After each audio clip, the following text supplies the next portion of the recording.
Snow fell cold on a bitter night. John was gone for the morning light. They blame Karen, but it don't sit right. Too many secrets hid from sight. Oh, the badge runs deep, the law runs thin. They stack the deck, but truth won't bend. The judge looks away, the truth gets drowned. Ain't no justice in Canton Town.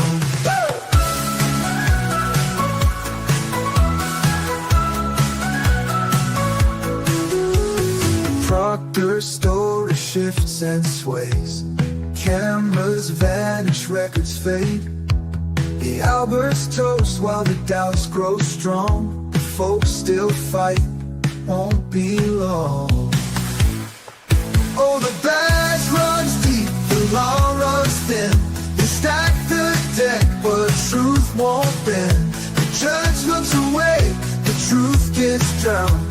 Ain't no justice in Canton Town.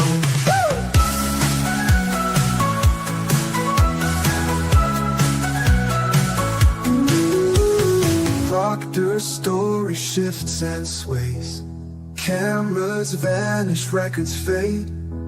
The Alberts toast while the doubts grow strong. The folks still fight, won't be long.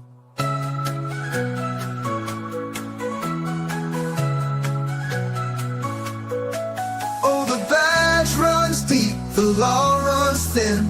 They stack the deck, but truth won't bend. The judge looks away, the truth gets drowned. Ain't no justice in Canton Town.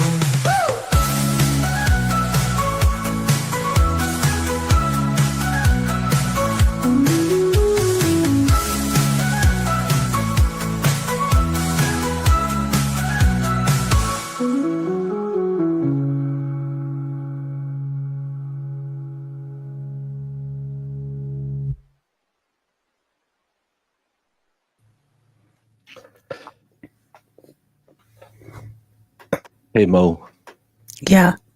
I just had a friend who had both legs driven off by a train. He passed away. You want to go to his funeral next week? Well, yeah, sure. I'm interested, but are you interested? But are I interested? Hey, stop playing games. Yeah, Are you drunk? because you're mysterious, but I think you're hot. Like what? I'm single. You're single, except I'm dating someone on a semi-serious basis, so I'm confused. I just can't with kids and everything. I was just not ready for the kids. And Did John hide that he had children at any point? no, I think she came into his life right around the time his sister died or something. That's what I was gathering from the text. So it's not like, he hid them behind his, car and he's like, I'm single, baby. No, he passed away. We are having a funeral next week. So, and if I've learned anything from Wedding Crashers, it's funerals. Mom, meatloaf. I have never watched Wedding Crashers. So, Valhalla, that was a long morning this morning. It sure was. It sure was. And she deserves to be back there. Yeah, that's Look, I tried to watch Knocked Up. It was dumb, and I just figured any.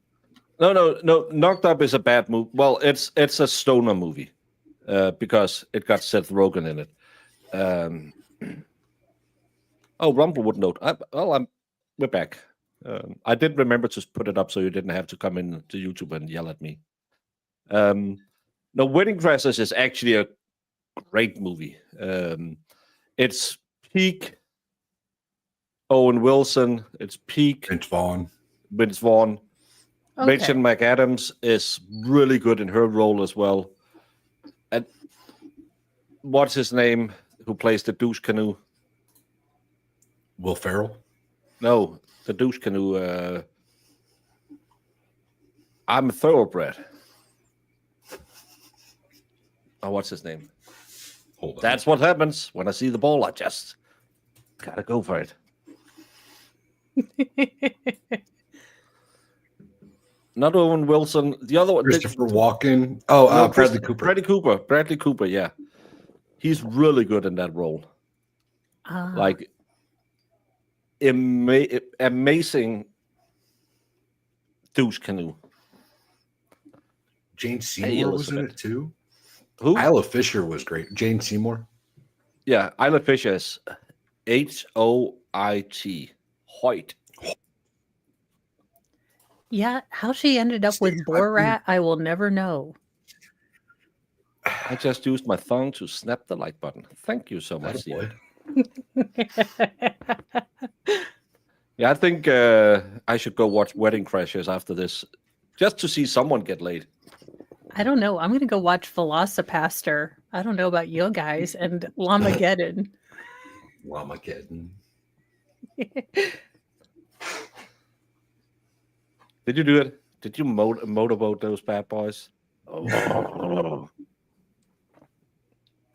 Jane Seymour is the mother of the bride, and she has everything pushed up a lot, and she's really nasty in this one. It's a great movie. Go watch it. It's a great movie. Don't bring the kids. Watch it with No. Mr. Mo. Yeah. Well, I Borat. wasn't.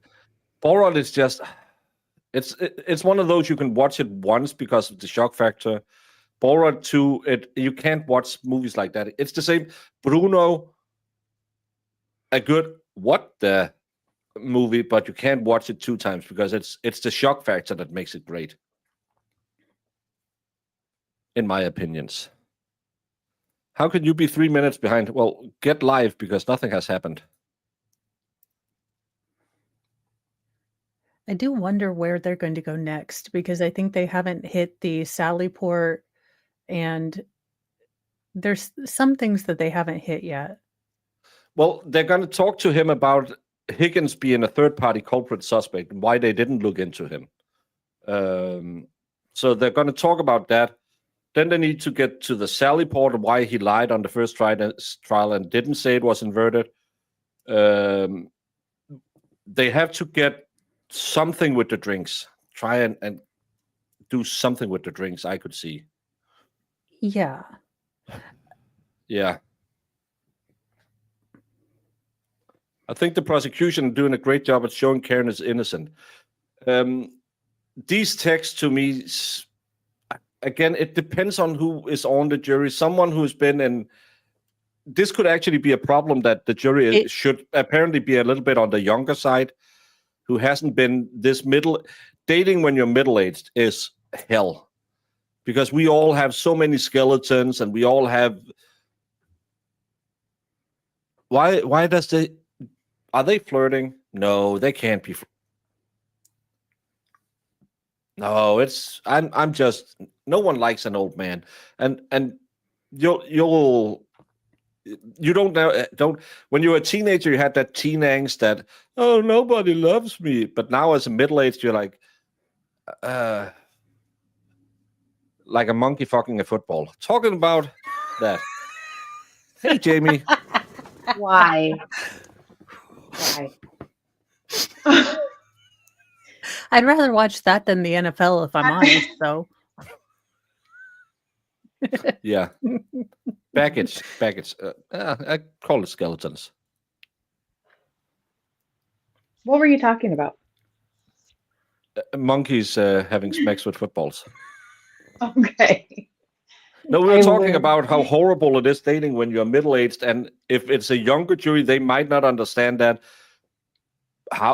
What do I do with my hands? Kind of thing you have, because it's not like when you're younger, you'll just, hey, let's meet at a bar, drink 45 beers, and then maybe we'll bang.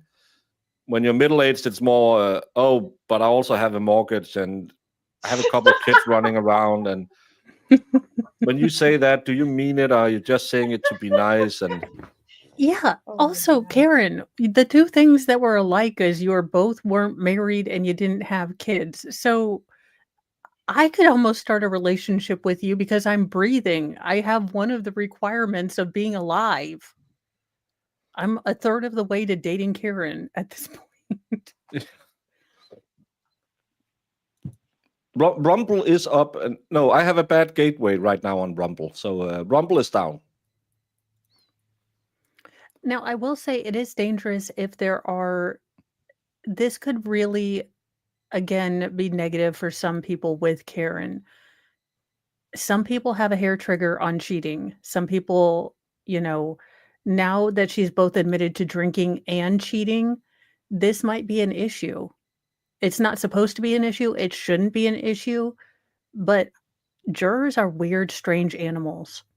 Yeah, and Oh, yeah. they'll pick up on something, and when they're done, you're sitting there thinking, "What the? Okay, Oh, what's yeah. going They'll on?" do that. And they'll be like, well, this thing. And you're like, that's what you held on to the whole time? Really? But according to people watching it, that John De Pedro said, "Oh, they were sitting with their mouth open, aghast." The rest of them, nothing really went on. So, Yeah. but again, it's body language. Body A language great source. is punk. A great source. Great source. What? I said, that guy's a great source. I'd listen to him. Ju- You know I'm being sarcastic. no, Jamie, because I don't see you anymore. I know. I'm trying. Baby Baker got his first tooth. Ooh. Aww. So she sent me a Wow. video of her brushing his tooth. His one tooth, his little snaggle tooth. Well, I told her not to send me a picture of that because I have a phobia against teeth. So, You do. I hate teeth. so I just saw a picture of her brushing a. Aw. Well, just don't stick your And fingers in again, there anymore. the ghost. It's more than 6'5", so I don't get my what. We have the ghost CC. Still, there are kids around. Definitely not guilty, but Brennan's still better than Lally Lobar. I think if Lally had not asked that, I have to ask the same question every time and just do it monotone, I think he would actually have been better for the case than Brennan. The reason we think Brennan is better is because he's moving faster, but they have totally changed their strategy this time. Now, where he put in 76 witnesses, they are probably going to do way less. Yeah. And that's why it feels like it's moving faster. But at the same time, I think he is way more shady. And it's so clear that they have set all these witnesses up to tell a story. Yeah, they have, but not a coherent and cohesive story.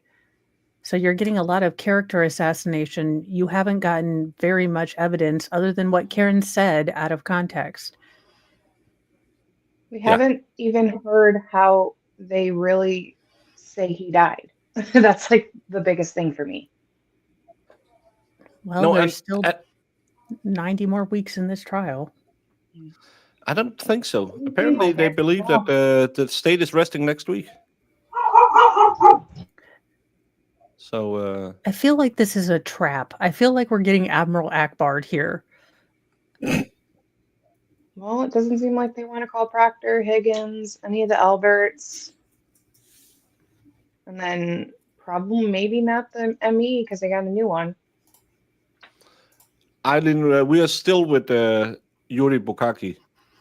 Yeah, but based on their experts, the aperture expert is going to need 5 days just to explain how he calculated with a crayon what happened. Yeah. Do we know when he was hit this time around? Do we have a time frame? We have one statement about when he was hit. And that's from the opening statement, which isn't evidence, where he said the black box will show you 132:38. No, 131:58 is when she hits him. And 12. then he didn't talk about the phone because the phone is last used at 1:30, 32, 38, I believe it is. And for people on Rumble who would rather be on Rumble sporadically was up, but I can't get into the stream. You ever I hope seen I'm this still before, streaming. Baker? It's a 5-year-old's teeth with their baby teeth coming in.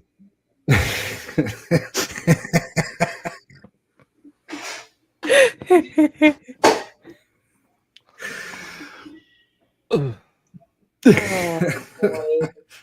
They do, yeah. They have saved a lot of time without the what if any's.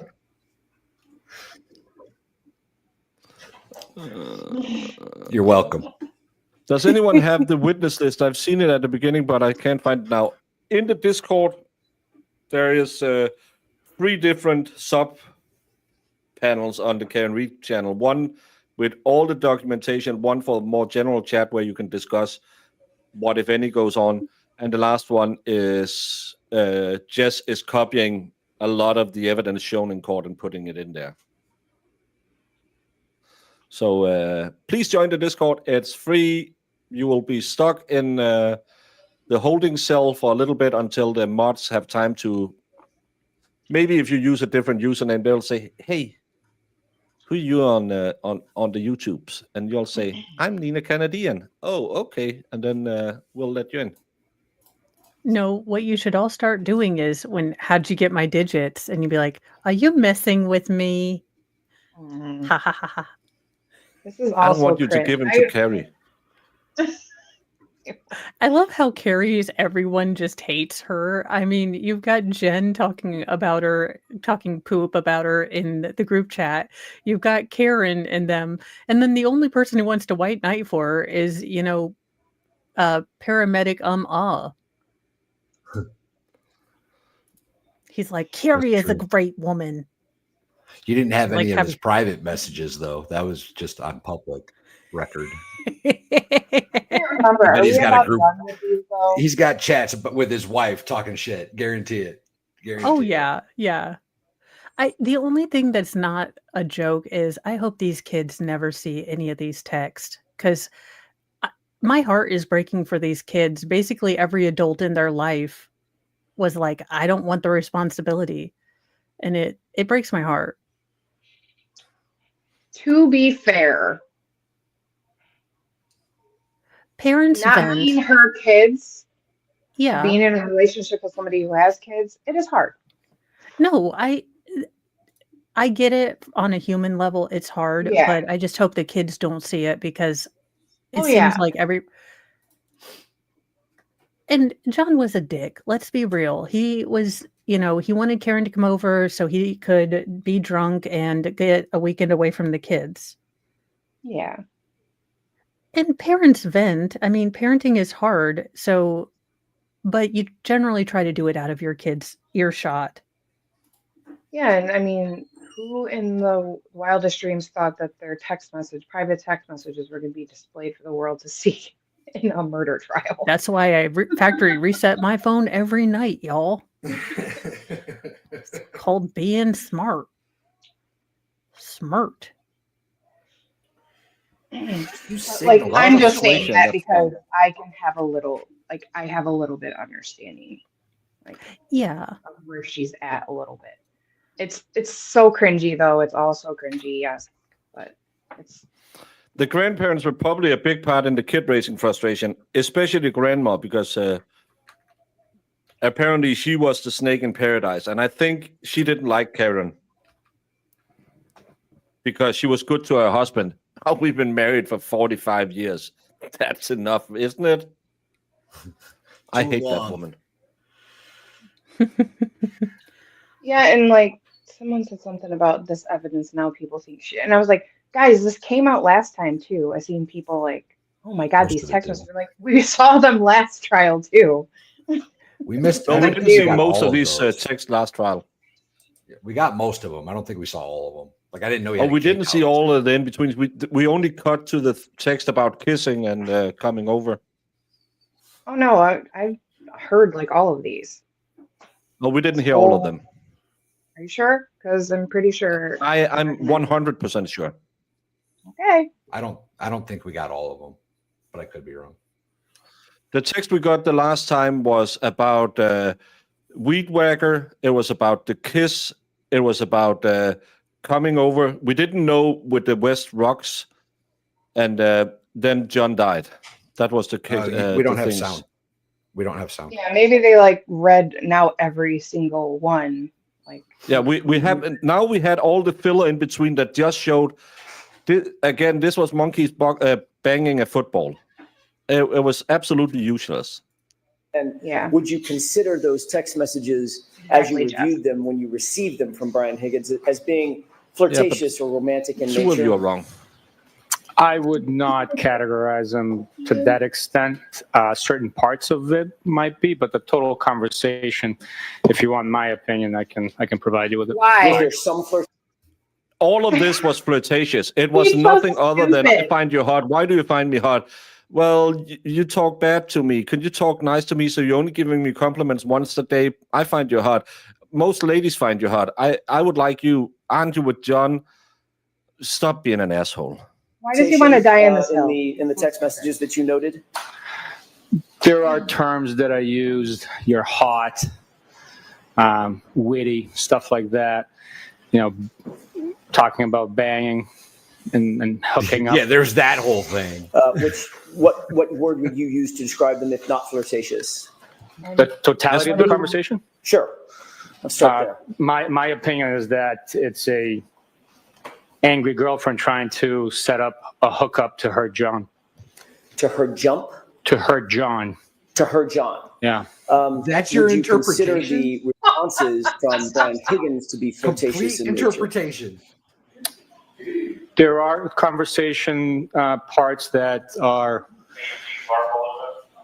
enticing, maybe a little of advances, but the totality of, you know, to put a label on the whole thing, my opinion is that she's trying to get revenge.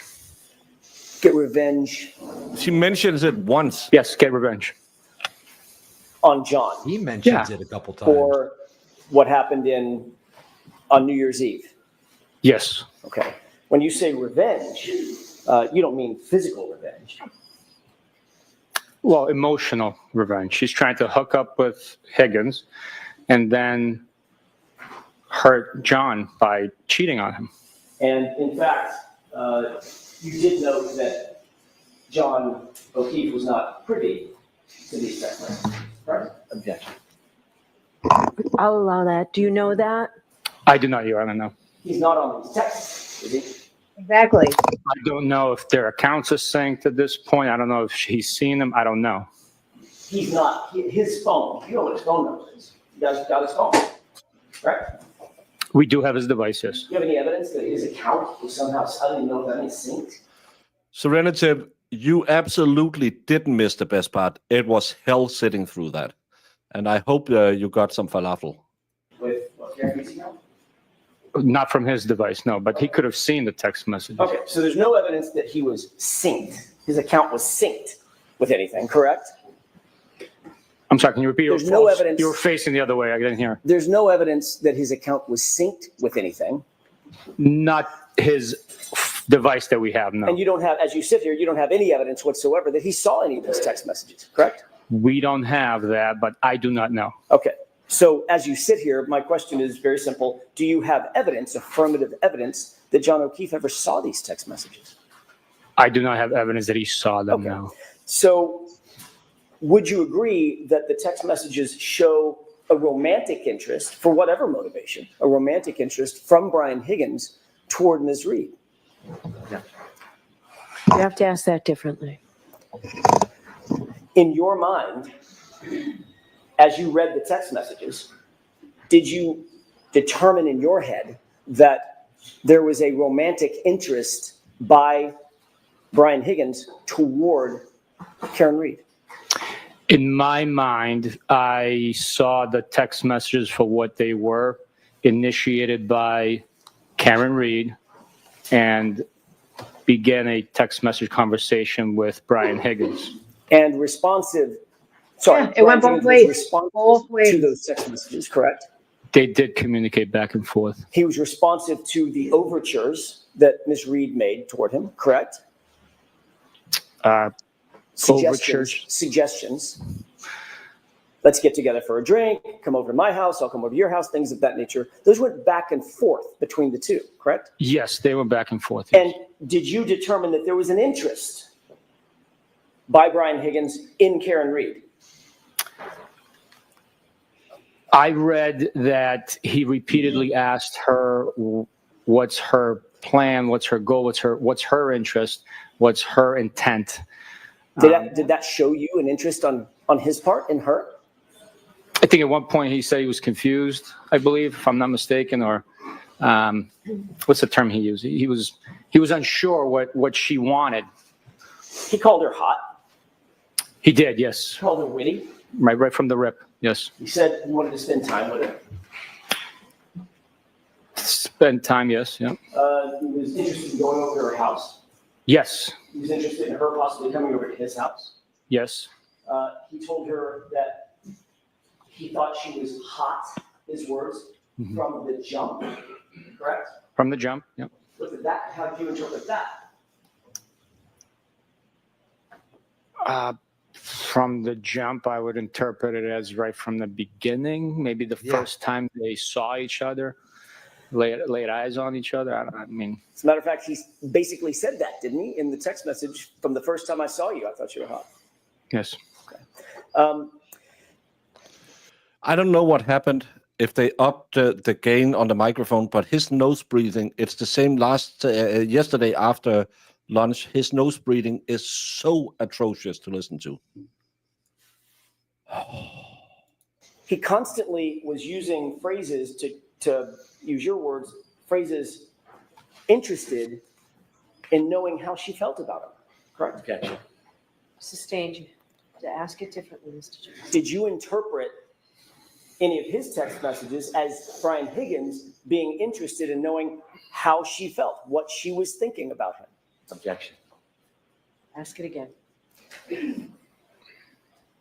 When you first saw these text messages and you reviewed them, did you interpret those text messages in your mind? That's what I'm interested in your mind, as Brian Higgins being interested in knowing how Karen Reed felt about him. I believe his statement indicates that he was interested in seeing what her interest was, what her intention were. So he was interested, you Questioning idiot. the fact that she's dating live-in boyfriend with his buddy. The jury's going to see that for what it is, though. Like, this is I hope blatantly so. trying to He cover used the for word Higgins at this ghost point. several Yeah. times, correct? I do recall reading the word ghost. How did you interpret that word? Objection. You can't object to I'll that. allow it. I interpreted ghost in the common slang terminology as to abandon conversation. Again, this man didn't know what theory meant 3 hours ago. Now he's sitting here. I believe the common parlance with the phrase ghost is in a roundabout way. When you kind of put in fractions, different places could have different meanings. And I think it's more of a philosophical question. What is ghosted? Yuri, the word you're looking for is colloquialism. Colloquialism. No, it's a common parlance. Stop communicating. He indicated that 2 different times in the text string, correct? I know I read the text messages by reading them out loud to a room full of people. I might not have remembered how many times the term ghost came through. Fair I enough. was concentrating more on the reading, not on the comprehension of each word. Fair enough. But you did Again, note comprehension, that he used but that not term theory. in his text messages to her, right? I think I recall at least once that the term ghost was present in the communication. Did you interpret that? I'm looking for what was in your mind. Did you interpret that, the use of that word by Brian Higgins, as showing some level of frustration at her abandonment of the conversation? No, I did not. Not at No, all? no.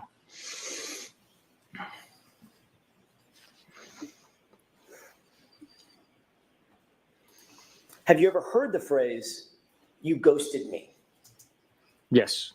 How do you interpret that phrase, just in general? I've heard it communicated between other people. I've never used the term ghosted. I think it's a little after my time in communicating with others, but I take it as you stopped responding to my text messages. Do you take that, do you interpret that, or did you interpret that as a positive or a negative comment? You ghosted me.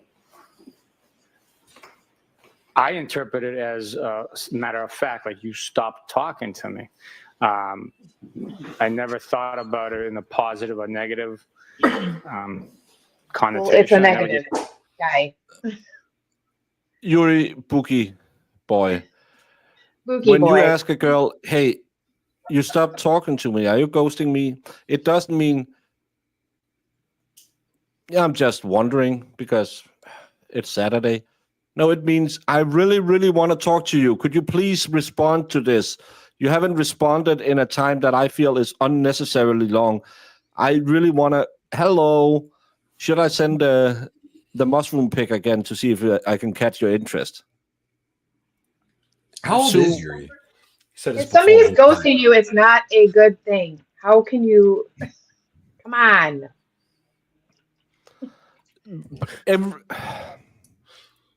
Yeah, it isn't hearts and flowers. Yeah. Give it any thought. As you sit here now, if you do give it thought, would you put a positive or a negative connotation on the phrase, "you ghosted me"? Objection. Sustained. You're aware that based on the text messages that we just saw, there was a series of text messages that went back and forth starting in mid-January and basically ending around January 23rd, correct? This chain of text messages began in January 12th and ended January 29th. Right. I'm going to get to the 29th. But the back and forth ended on January 23rd, did it not? I don't recall specifically. I can leaf through it and tell you what it is. I know I read the dates out loud, and again, I was concentrating on reading. You contemplate being an idiot. Thank you so much, Sebastian Miller, for the hundo. The only shock and horror of this trial is the state's case. You are absolutely effing correct. How this ever became a case with these numbnuts running it, it shows one thing and one thing only. Nothing's going to happen to the guy. He's a Boston cop too. I can't believe there's people that are agreeing with the state on this. Like, yeah, state, good job. You did a solid investigation case. Mm-hmm. I actually saw people on Twitter saying, "Oh, Bukaki is doing so great. He's really showing AJ how bad he's doing." Oh my They're God. out there, Jamie. They're out there. I know they are, and they make me insane. I stay away from it. Do you have the document in front of you? I do. Could you turn to the last page? Yes, sir. I believe it's the last page. It may be the second to the last page or something. Yeah, just wait 18 months and you can remember everything.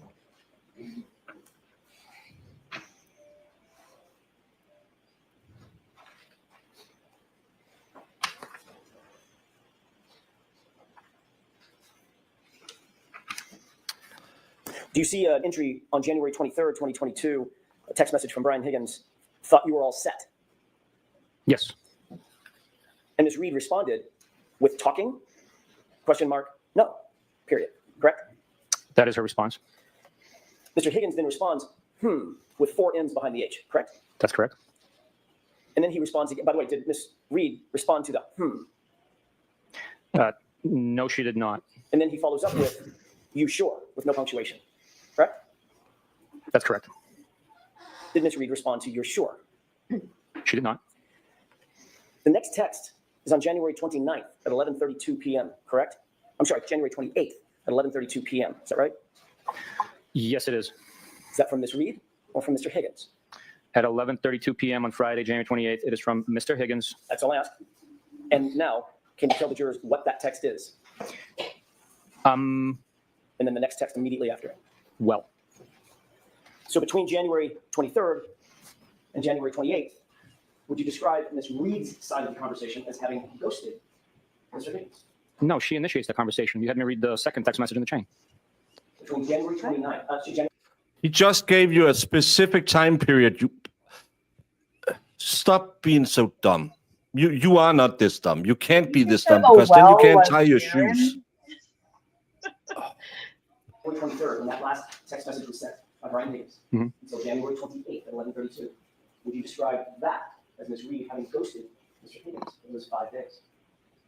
Strictly looking at the text message communications and not knowing whether they. I'm not asking you to speculate. I know there's other stuff you want to say. I'm asking you just to read, but just to answer the question I'm asking. Based on the text that's in front of you, Sergeant Buchanan, does it appear that Ms. Reed ghosted, as you define the term, Mr. Higgins, from January 23rd until January 28th?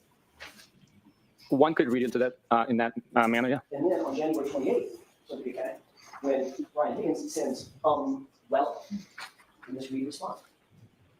No, she did not. They were together at the same location. Did she respond to the text? On that day? Correct. Not on text message, no. You said they were together. That means that Brian Higgins was together in the same room with Ms. Reed when he sent his text, correct? Yes. And she ignored it, didn't she? Okay.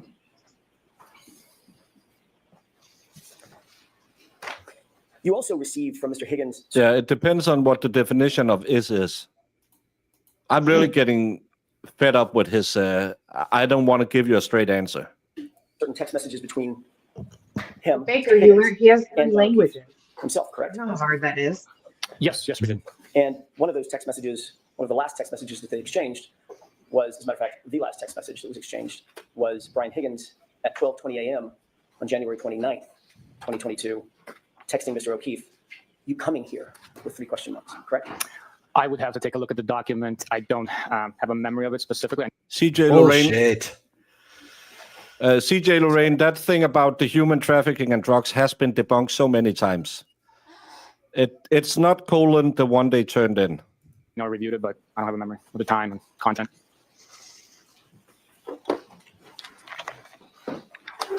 May I go, John? Yes. Thank you, sir. No worries.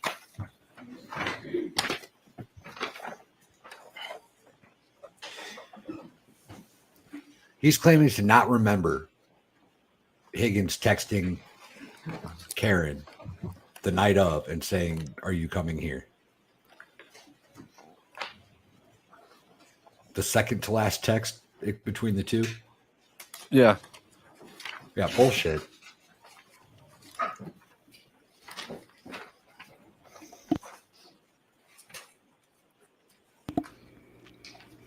Or no, that is the last, isn't it? The last thing he writes him is, "Are you coming here at 12:20?"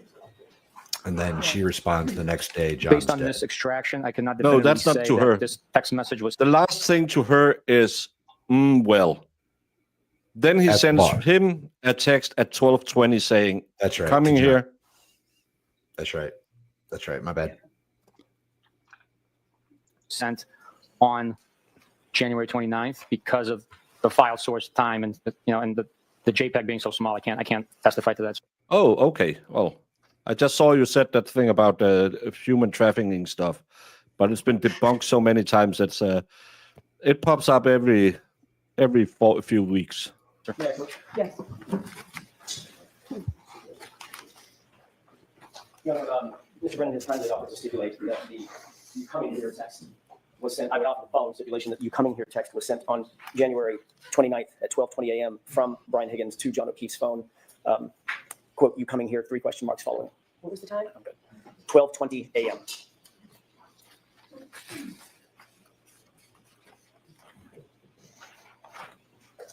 May we enter that stipulation with the court's permission? Sure. So, jurors, you've heard that the lawyers agree that that fact is true. Thank you. Thank you, Sergeant. So you were aware In your face. of the timeline on or about January 29th when, first of all, Karen Reed had not responded to a text message from January 23rd throughout January 28th and into January 29th. Sorry, throughout January 28th by 11:32 p.m. So she just not responded. Correct? So the text message that she sent to Brian Higgins, the last time she sent a text message was on the 23rd. And he responded with several text messages to which she did not respond on January 23rd. Correct? I believe she sent 2 and he said 3, I believe. So the answer is yes. There was a text message that she sent. I'm sorry, he sent to which she did not respond. Is that right? On the 23rd. He was the last one to send a text message on the 23rd.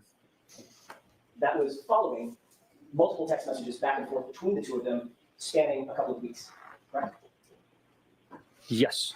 Then, on January 28th, 2022, Brian Higgins is at the Waterfall Bar and Grill after 11:30 p.m. Correct? I really wish AJ would stop standing at the defense table and go to the microphone.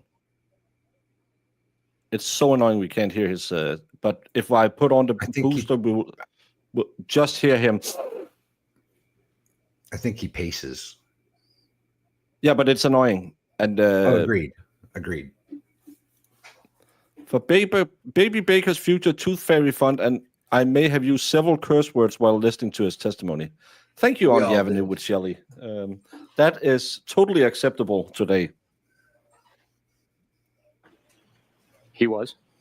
Karen Reed then walks into that same Waterfall Bar and Grill, accompanied by her boyfriend, John O'Keefe. Correct?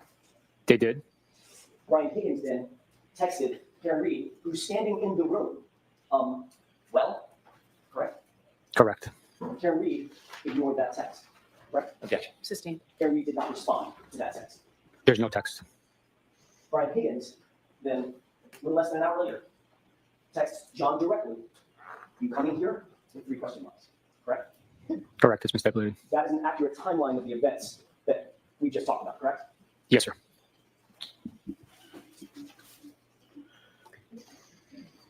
What time was You're that also text? aware of a call. 12:20. The investigation revealed a call between Brian Higgins and Brian Albert at 2:22 a.m. on the 29th, correct? Objection. Sustained. Did your investigation reveal a call between between Brian Higgins and Brian Albert at 2:22 a.m.?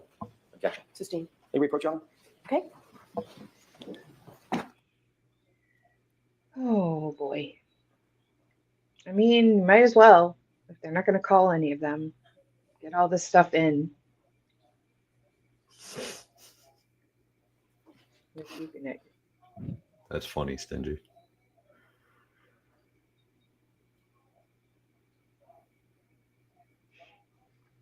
I'm just replying to a message, so I'll just be 2 seconds. Hey, No, you're it's streaming. Stop something for Dollywood. So talk amongst. Sure. My bad. I got a really funny. It's a question about accommodations, so I have to answer that. We'll do it. Yeah. Stop talking about it. Be about it. Well, I can't because Jamie keeps saying no. You're just sitting here and creeping in girls' DM, sending them the thumbs up. That's not what I said at all. That's what I heard. You see how he does this to me? He escalates the situation. Baker, What's funny? show people the picture. Show people the picture. The raccoon. 1 green, 1 red creature, raccoon. Reveal a card from your hand to an opponent. They must buy that card for $3.50. If they do, create a Crackoon snack token. Sacrifice a Crackoon snack. Crackoon gets +10/+10 and has trample until end of turn. Is that a real thing? Do you not know what this is from? Do you not know what that is? That's a magic card, isn't it? Well, yeah, the raccoon. No, I mean, I don't know. Okay, well, then it's not funny. There was a cop's dash cam that just came out recently, or body cam rather, with the lady he pulls out of the car, and then there's a raccoon in the car that's her pet, and it's trying to smoke a meth pipe. He's like, "Oh, you got a meth pipe there, eh?" The lady tries to grab it. He's like, you can't grab that. And she's like, well, I don't want him to have it.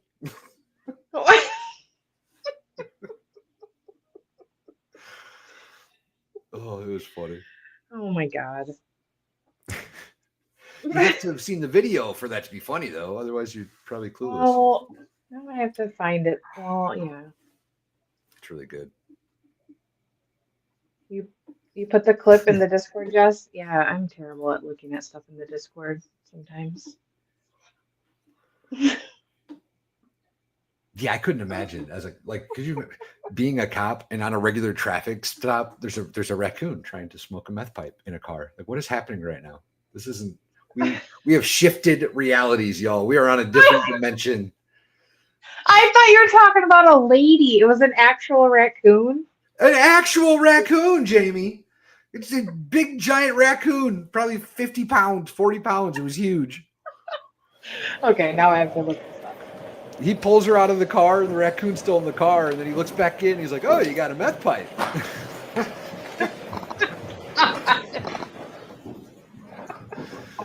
It was amazing.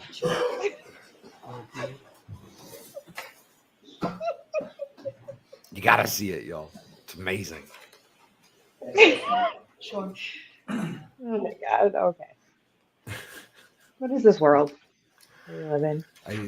What is it, CERN? Did CERN mess us up?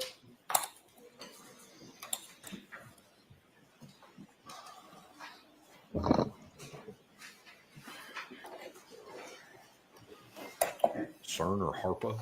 Is that the other one?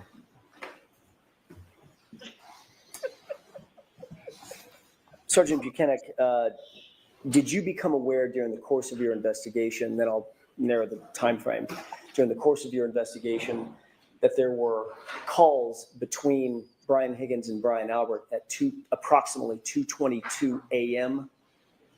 on the 29th? During the course of my investigation, I was not aware of that. If you have a document that I can see, I can tell you if I've ever seen it before. Did you seek to secure Brian Albert's cell phone to determine what calls he did and didn't make on January 29th or January 28th? No, we did not. Okay. In your experience, would a cell phone extraction of Brian Albert's phone have revealed calls made and received in the time frame that we're talking about, the 28th and the 29th of January 2022? If a phone is extracted, the records of phone calls being made and received would show those records. You did receive information from Brian Higgins' phone, specifically the texts that he claimed he pulled off of his phone and gave to you, correct? We received the text messages that I read today that Brian Higgins provided from his phone. Did you seek to secure his actual phone for a forensic download or forensic mirror image to get the actual calls made and received or text messages made and received from his phone? No, we did not.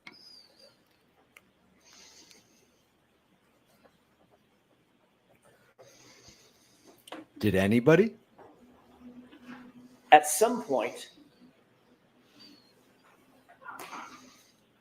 did the Department of Justice? This is just yes or no. At some point, Right? did you become aware of a call between Brian Higgins and Brian Albert at 2:22 a.m.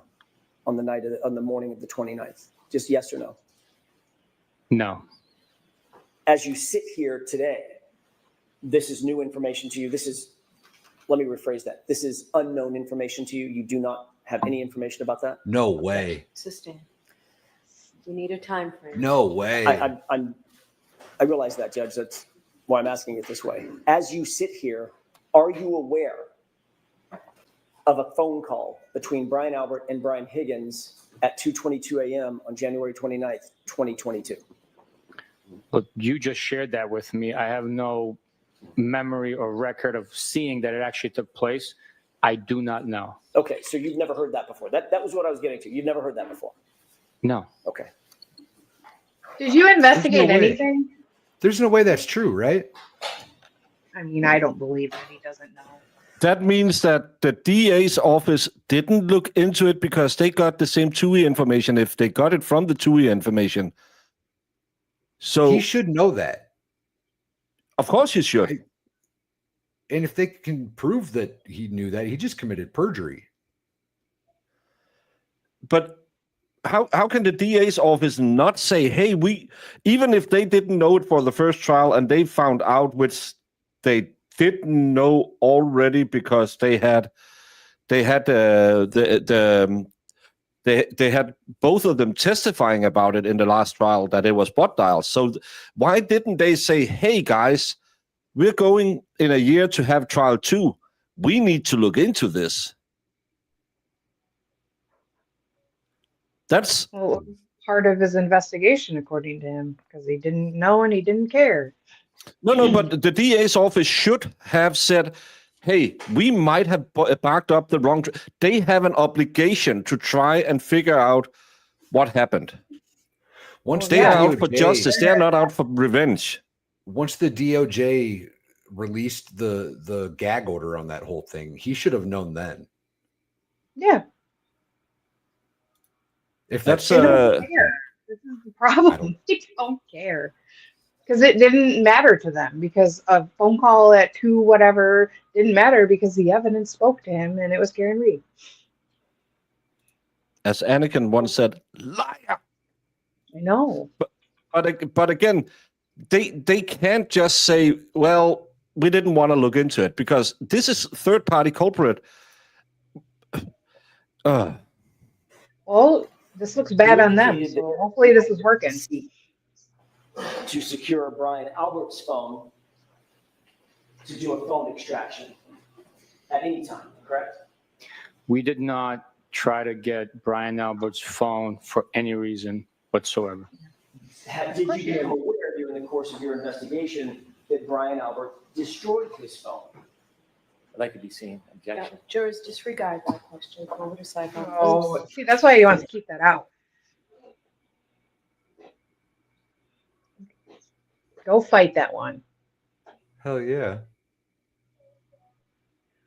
It's gonna be Brian destroyed his phone. Higgins destroyed his phone. Come on. You can't unring that bell either. So even no matter what happens here, I think Jackson just I count that as a win.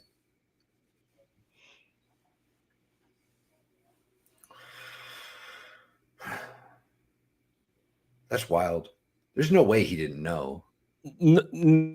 They have an obligation to follow every lead that's credible. Again. Well, if that exists, though, wouldn't it have shown up on John's phone? Like he should absolutely know. No. This is the bot dial. This is the bot dial we're talking about. Because Higgins, again, Albert. remember,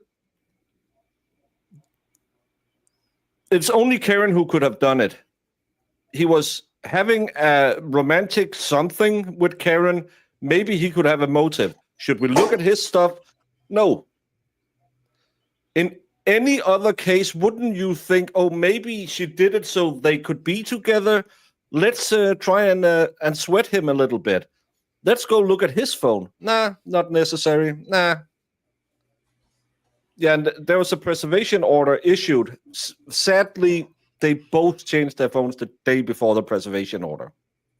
Weird.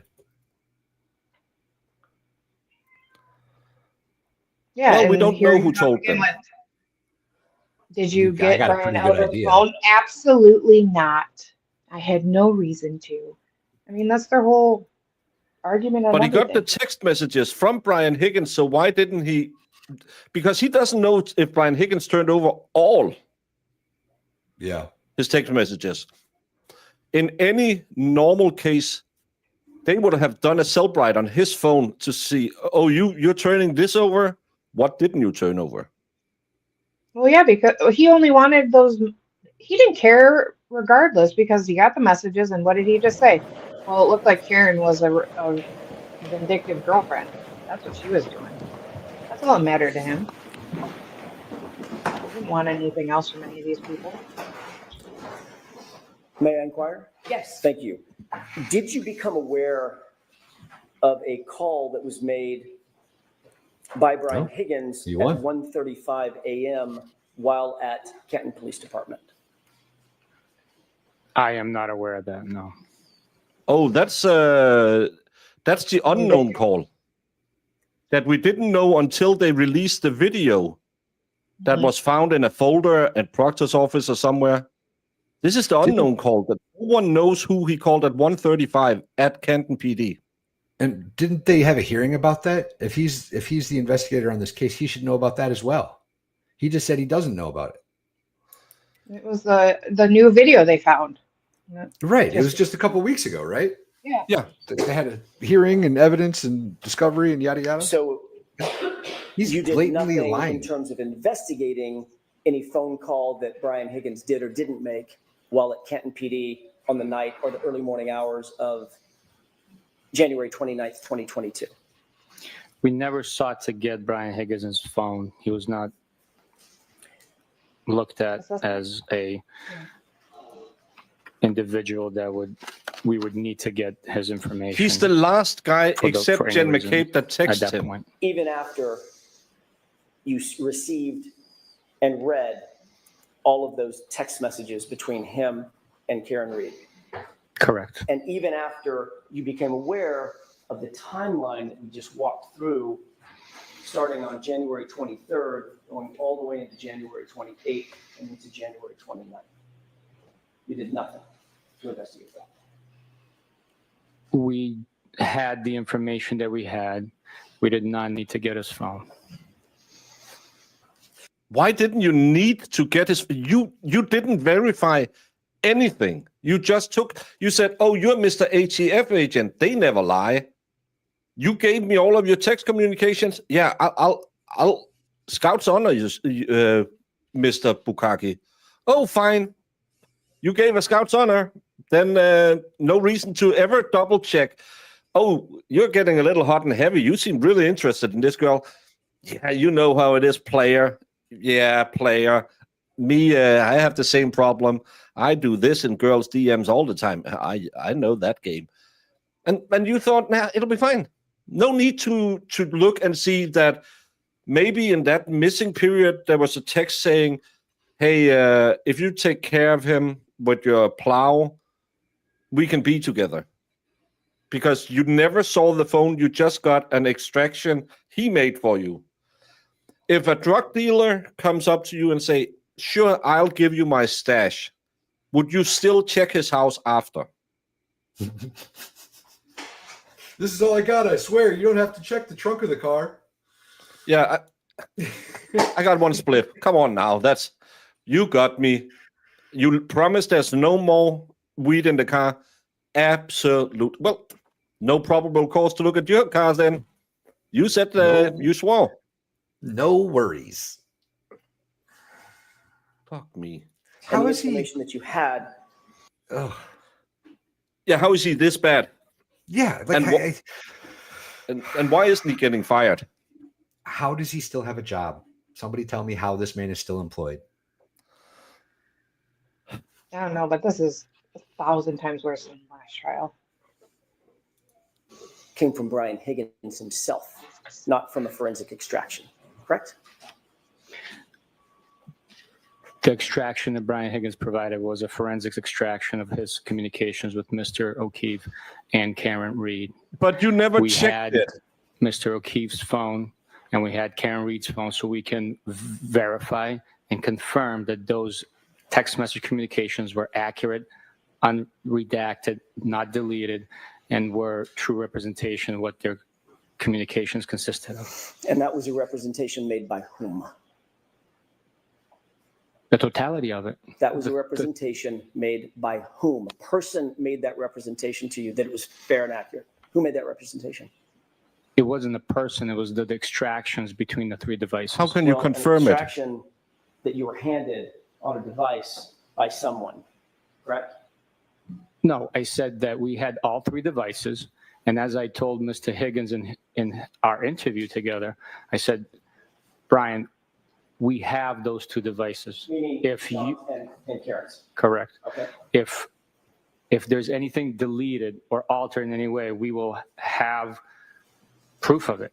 So please make sure So that please make you sure understand the magnitude of this situation. We're investigating a homicide. Oh It my needs to be God. accurate, and it was. And you trusted that coming from Brian Higgins rather than simply getting an extraction from his phone. Right? Yes. I trusted him, yes, because we trust and verify. And after verifying, Yeah, You didn't the extractions verify. were correct. you didn't verify. You missed so much. Verification of the He must have had the physical phones and showed him and say, "See, it's fine." If he verified that, he went to his buddy who works for the Fed and used a federal machine, which is highly illegal, using federal property that's not connected to anything. Just to go to a police station and say, "Hey, just to do the hard work for you, I had a guy I know do a forensic download. Trooper Garino doesn't need to touch my phones." No. Hey, please, this is a serious case. Can you promise me you didn't do anything? Yeah. Did they ask Karen Reed if she could promise she didn't kill John, and then he will just be, "Oh, well, how can we ever solve this case?" And he just extracted his text message with Karen. So that's all he had. This He didn't have is anything. dumber than him trying to pick up a girl. Did they ever get the full extraction of John's phone? They did, right? Yeah. Yeah, John and Karen. Cops are not allowed. They are sworn in just as much as everyone else. But again, it's the state that raises perjury, and he's lying on behalf of the state, so they won't do it. Is he not allowed to ask that question? Which question? I'm not sure. text messages. Did that raise any suspicion in your mind about any possible motives Brian Higgins may have relative to John O'Keefe?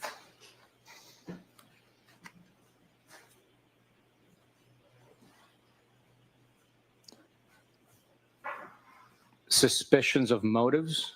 Is that your question? Oh, Correct. No. Who did the extraction? An unnamed FBI agent. One of Higgins' buddies. buddy. They just extracted the text thread between Higgins and Karen. Yeah, he went in and That said, was "I all he need ate. this portion of my phone extracted," and they did that, turned that over, and said, "Hey, that's all that's on my phone." And then the DOJ was like, "Hey, this is suspicious. We want your whole phone." And the day before the court granted the order, he got rid of his phone. Same with Brian Albert, literally the day Because before. he had been burned in an undercover sting. Someone had called his phone, so he had to get rid of him. He couldn't get a new SIM card. He had to get rid of his entire phone and throw it in an Air Force base down by the Cape. The evidence on the spoke witness for list. itself. Oh, he is on the witness honest list. cooperation He was of unnamed all the last time. witnesses, and corroborating, supporting facts spoke for themselves. So I was not suspicious of his motives. The conversation was documented over text message. Spoke for itself. Supporting documentation, including the text message at 2:20 a.m., just minutes before John O'Keefe arrived at 34 Fairview from Brian Higgins, right? 12:20 a.m. That's one of the factors, right? That's one of the factors that is part of the entire investigation, yes. One of the other factors is that John O'Keefe's body was found in the lawn at 34 Fairview, just feet from the front door, side door, and the garage door. That is when Mr. O'Keefe was found on the left side of the lawn, yes. And one of the factors was you originally said that it appeared that it may be an incident involving a cocktail glass to the face. Initially, please. Based on verbal reports, initially, that was a possibility. Again, it was before we spoke to, Sorry. He talked about the cocktail glass, and initially, that cocktail glass wasn't found till 5:30 5-something in the afternoon. Before a lot of other things happened, but initially, that's what I'm asking about. Yes, initially it was a possibility. And when you saw John O'Keefe at the hospital, a big contusion above his right eye, correct? No, That is not correct. A big egg just above his right eye? That is not correct. You did not see Gallagher found a piece of glass. His earlier. eyelids were. The cocktail glass wasn't found. The bottom of the cocktail glass wasn't found till the search team got there. Gallagher is on the search I thought it team. was under his or on his body when they found. Nope. that. They found a There was a piece of glass stuck in his nose. No That's what one they else said. but Karen has said that. They found two pieces of tail light and two red pieces of tail light and a white piece of tail light. That's the bag where there's an extra piece of tail light now. Who's the other Wait. lieutenant then? No. Not Gallagher, the other one. O'Malley or something? O'Hara. O'Hara. That guy then. He found a piece of glass, didn't he? With the But snowblower? they hadn't found the cocktail glass till the search team. And he said, Gallagher- could there have been a cocktail glass in his face? And he said, because of the initial thing. No one knew anything about a cocktail glass till later. It's such a joke they're taking marching order from Jen McCabe to lead the investigation, according to them. Yeah, because Jen McCabe called them back and said, well, she said he hit him. And that's where they got the idea from. Yeah, Gallagher found the glass in the morning. That was all they found, remember? With the leaf blower, right? With the leaf blower, yes. Yeah. Did they I find? think that's what happened, I think.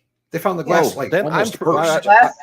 I just thought it was that long face of Gallagher who showed it. Well, Swollen, not above no, his eye. never mind. And there wasn't a contusion. I was right, damn it. I was right.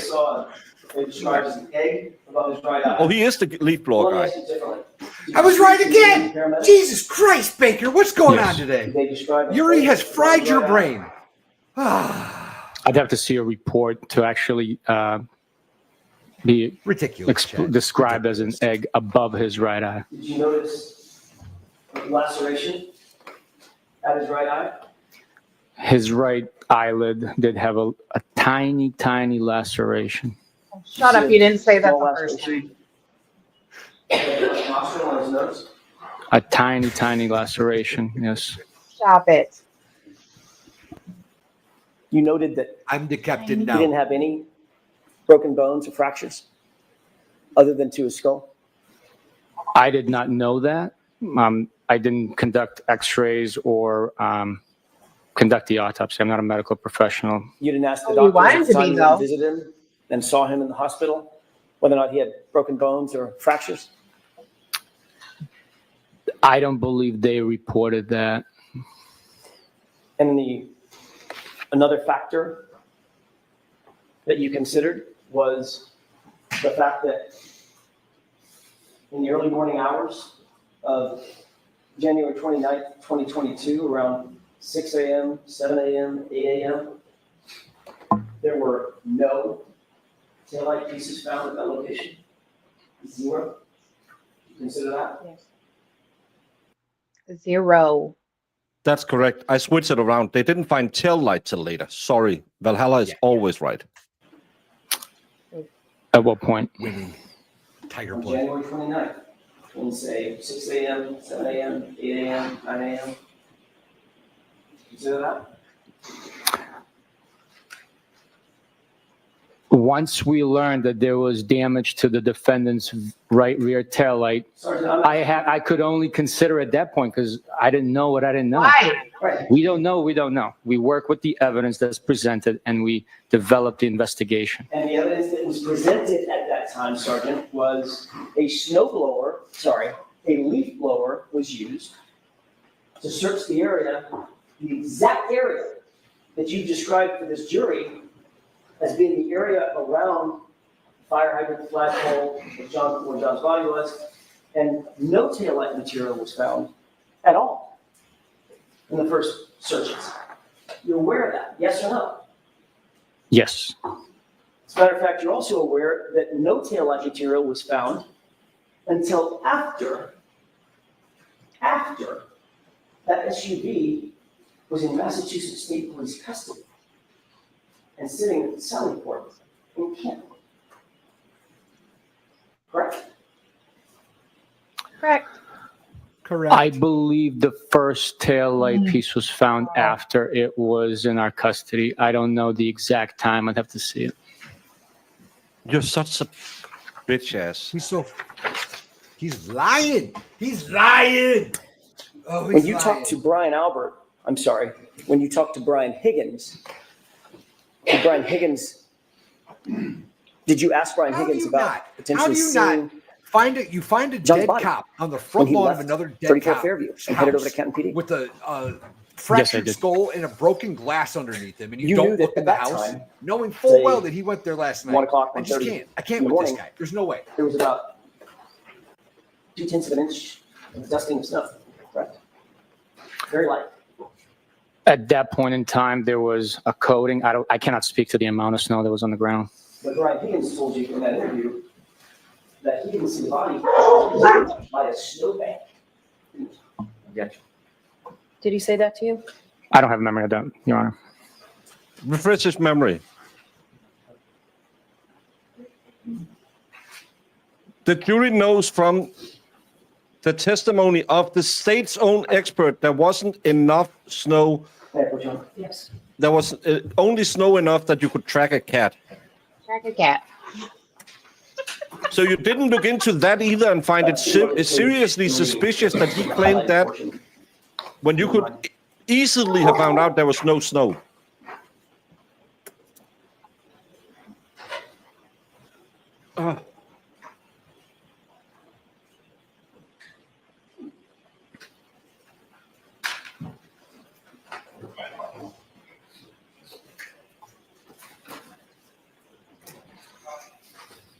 May I approach? Yes.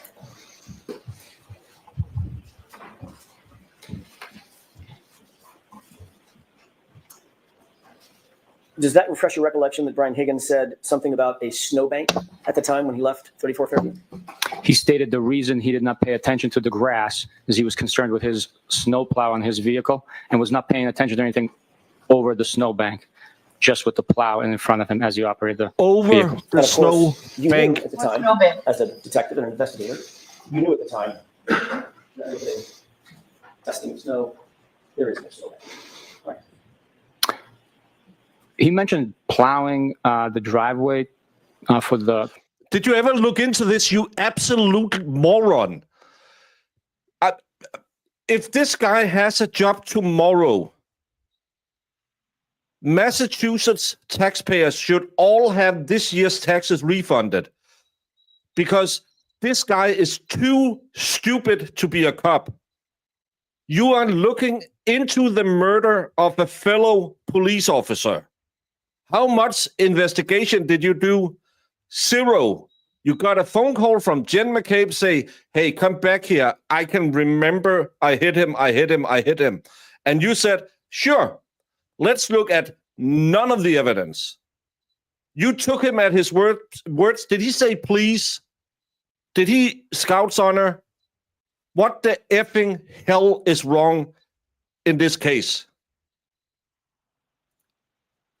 Well, blue always protects blue. That is why people like me exposes cop crimes and get arrested for it. Ask me how cops have retaliated against me.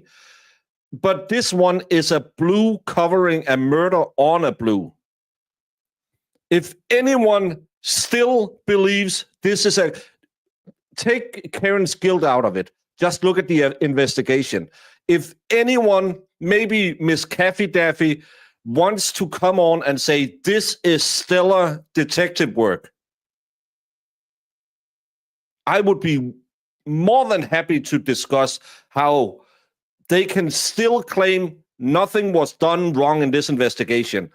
They clearly missed several pivotal elements of their investigation. They let the witnesses lie to them, and they let them keep lying. I have had the weather chart. I've seen it before the first trial. 3.3 inches accumulated over 24 hours in precipitation. How does a stupid baker from Denmark know more than a highly paid MSP, DSP, whatever his. I can't speak no more. Albert's when he arrived. So there might have been coding and he was just plowing it and then creating a line. I cannot speak to how much snow was actually being plowed with the dusting that was on the ground. So there might have been a small snowbank. Again, he was referencing it. Oh, stop. There's no small snowbanks. It's not. Technically, everything where snow is put on top of each other could technically be a snowbank. That's not how you use it as a colloquialism. For fuck's sake. He was not paying attention to anything behind the snowbank. So behind. There is no snowbank. Actually, he said the lawn. Yeah, Sorry. He talked about the snowbank being in the lawn. Not the right, correct? That's how he was saying. he said he was not paying attention to Fucking anything horrendous. past the snowbank being the lawn. The snowbank can't be the lawn. A It snowbank doesn't. is. Can this guy stop lying? There wasn't any snow to make a bank. What in the hell does all these cups have that makes them invincible? Why the hell do they lie so blatantly and make up all this shit? A snowbank is a bank of snow. There's no one, even us who speak English as a third language, who would ever claim, well, it's snow on the lawn, we call that snowbanks. He's a fucking cop. Your job is not to pin it on the girl, it's to solve a murder. For fuck's sake, Valhalla. And did not pay too much attention to the lawn area behind the snowbank. Right, off of that area. Right.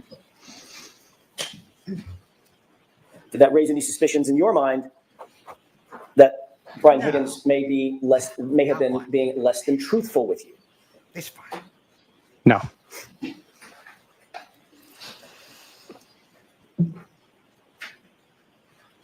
Getting back to the Waterfall Bar and Grill, you were also aware that Brian Albert was at the Waterfall, correct? Can't have qualified At one immunity point, for yes, lying we in learned court. that. And you knew that Brian Albert and Brian Higgins were friends with each other. Is that right? Qualified immunity has nothing to do with this. Perjury is perjury. Mm-hmm. We learned that as well, yes. You've already indicated that you did not seek Brian Higgins' phone records. I may have asked you this, and if I did, I apologize. Did you seek Brian Albert's phone records or an extraction from his phone? No, we did not. Even though it was his house. Did you look at the entirety of the Waterfall Even video? though that he you review the entirety of the show up Waterfall at video every when interview you we conducted. first obtained it? Or have you looked at it since? I have at one point or another viewed the entire video, yes. Your Honor, with the court's permission, this has already been marked as evidence, but I cannot read it. It's on my notes.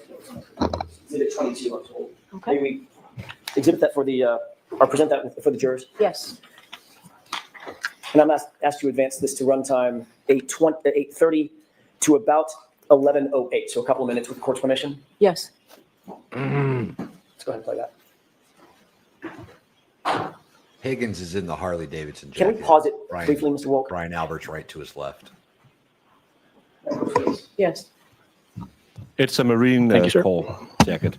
Can you please, if you can, point for the jurors whether or not you see I think, didn't we find that out the last time? It's the Marine call? No. That was the flag on the house. The Oh, jacket, okay. Harley Davidson jacket. Thank you. Brian Higgins in that video?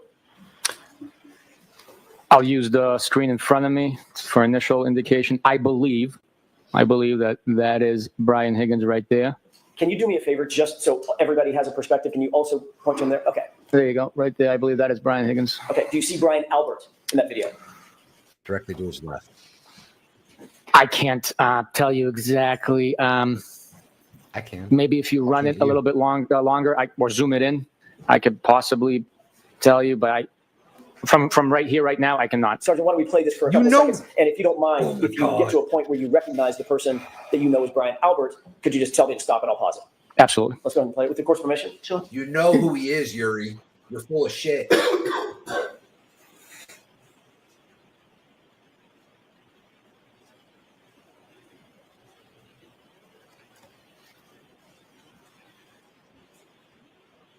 kick, push. Can you pause it? Go ahead, Sergeant. Brian Albert is the individual right there. Right there. Can you describe what Brian Albert and, by the way, for the record, Your Honor, the witnesses indicated the person toward the left, right under the 2-9 on the chyron on top, the 29? Yes. Can you describe what you see the two individuals, Brian Albert and Brian Higgins, doing in this scene? It looks like they are facing each other, possibly squaring off in the stance. Can we go ahead and play this forward, please? Possibly.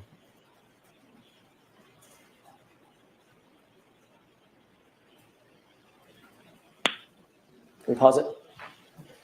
Sergeant, did you see either of the two men or both of them squaring off in what you would consider to be a fighting stance? I guess it could be considered that. I would look more like ref housing. It's a couple of buddies messing around. Not suggesting they were actually fighting, but a fighting stance. Yeah, no, they were not. They were not fighting. No. Go ahead and play it.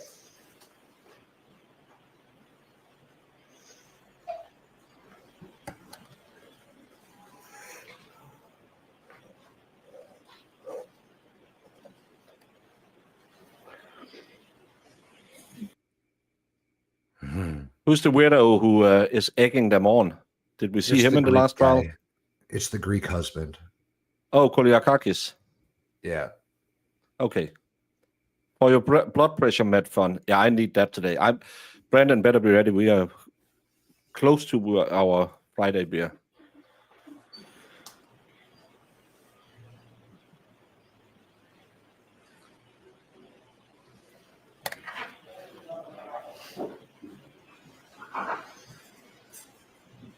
He doesn't get out much. He's having a good time. Can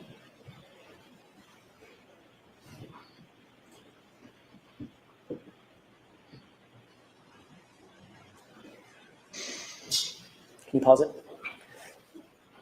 Sergeant, do you happen to see in this shot, just for orientation, do you see my client, Ms. Reed?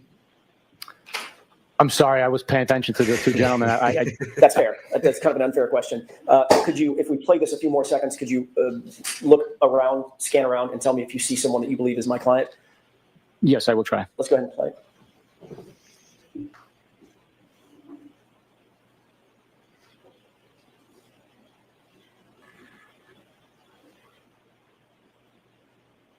Go ahead, pause it. Do you see anybody that looks like Ms. Reed? Yes, I believe she's in top right corner of the frame talking to Mr. O'Keefe and I believe two other gentlemen. Long hair? On your client? Correct. Yes. Okay, let's go ahead and play this up to 11 away, please.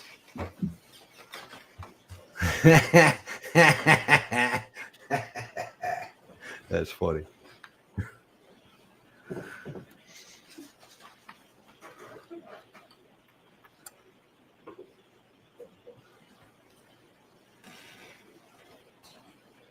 Look at these two fat rhinos. No one talks to them.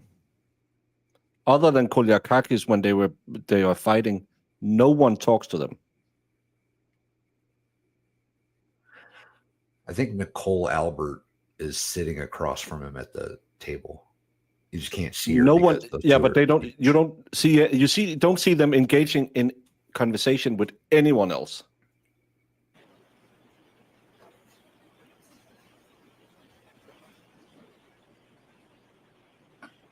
Nicole has her head turned. You can see that. Oh, someone comes over now. Is that up to 11 away? Great, thank you. We can take that one down briefly. This is, if we have the lights, thank you. Sergeant, this is at the waterfall just before midnight on January 29th, 2022, correct? What you just saw. That footage is from the waterfall just before midnight on 28th. I'm sorry, my mistake. On the January 28th, 2022. Correct. Going into midnight, January 29th, 2022. Yes, sir. All right. This would be just minutes before everyone headed out of the waterfall and went back toward Fairview, correct? Not everyone. The band didn't go to the Fairview. Well, obviously, I'm not. This guy. The waitress didn't go to Fairview. I bet you he answers text as well. The bartenders. I'm talking about Brian Albert, Brian Higgins, Jim McCabe, Matt McCabe, John O'Keefe, Karen Reed, those folks. Correct? It's before some of those individuals left the bar and headed to 34 Fairview. Stop arguing every point. 1635, 1722. Can you move while the- you're queuing that up.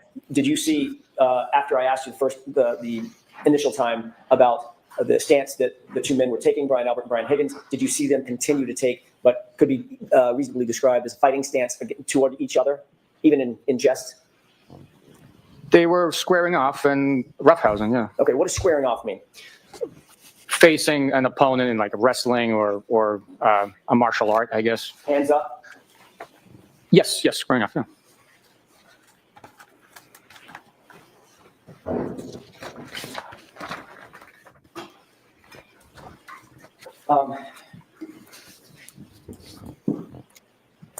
There's a lot more You people are back in former the military? defendant side than there is the Yes, And family side. current law enforcement. yes. Is hand-to-hand fighting taught in both military and paramilitary organizations like law enforcement? I had hand-to-hand combat training in the Marine Corps. I had defensive tactics in law enforcement capacity in the Marine Corps, federal, local, and state academies. Are you aware that Brian Albert is former military? Objection. I'll allow it. I am aware that Brian Albert is former military. And Brian Albert was also a Boston police officer. I am aware of that as well, yes. Are you aware that Brian Higgins was former military and a combat veteran? Now I am, yes. And are you aware that Brian Higgins, at the time this video was taken, was also a federal law enforcement agent? I What was does he aware, mean by yes. that? I was, Okay. yeah. Hold on. If we can go ahead and run at 1635 to 7 He said, now I am, 1620. yes, implying that he just learned that he was a combat veteran. But he supposedly has read all of those texts before. So you didn't just learn that, Yuri. That's not No. brand new information, you prick. And he knew he was an ATF agent. And you can't tell me these assholes, because all of them are beta males, doesn't come together and say, well, I used to be under presidents. Well, I used to be a Marine. To True. the court's permission? But who was a sniper in Call of Duty? Everybody. Is that a rear naked hold? Because No, Ew. this is how Valhalla greets me. Pantsless. Hugs are best when they're from the back. Exactly. And the poke is just to make sure you don't have the coof. by the way, Valhalla, you use the Lord's name in vain, and my youngest, most feral, was like, "Does he know that's a bad word? Can He you used the pause it? Lord's name in Can you vain." describe for the jurors what you see Brian Albert and Brian Higgins doing in this footage? My bad. Based on my understanding, it looks like he's giving him the Heimlich maneuver or Shut up, bro. abdominal thrust, I guess. I don't know what he's doing. Brian Albert's got his hands around. Hey, girl. You know he is not giving him the Heimlich maneuver. Abdominal thrust. Hey, girl. My DMs are open if you want to get the Heimlich. You know what I mean. Hands off. I didn't. Thrust. Hands off. Thrust. What the I hell? didn't notice it the first time, but they're actually roughhousing enough that they're pushing the table backwards. The table is being Yeah. moved, and that's a big table with 6 chairs around it. They're pushing that whole table. These two are as Those big guys- as me. Those are some Imagine, big boys. imagine me and Vegas Rick roughhousing. We could move some furniture. He's a little. He's a Brian little Higgins, fella. correct? Let's not get carried. That's what it away. looks like from Vegas here. Rick's a I- little Let's fella. get carried away.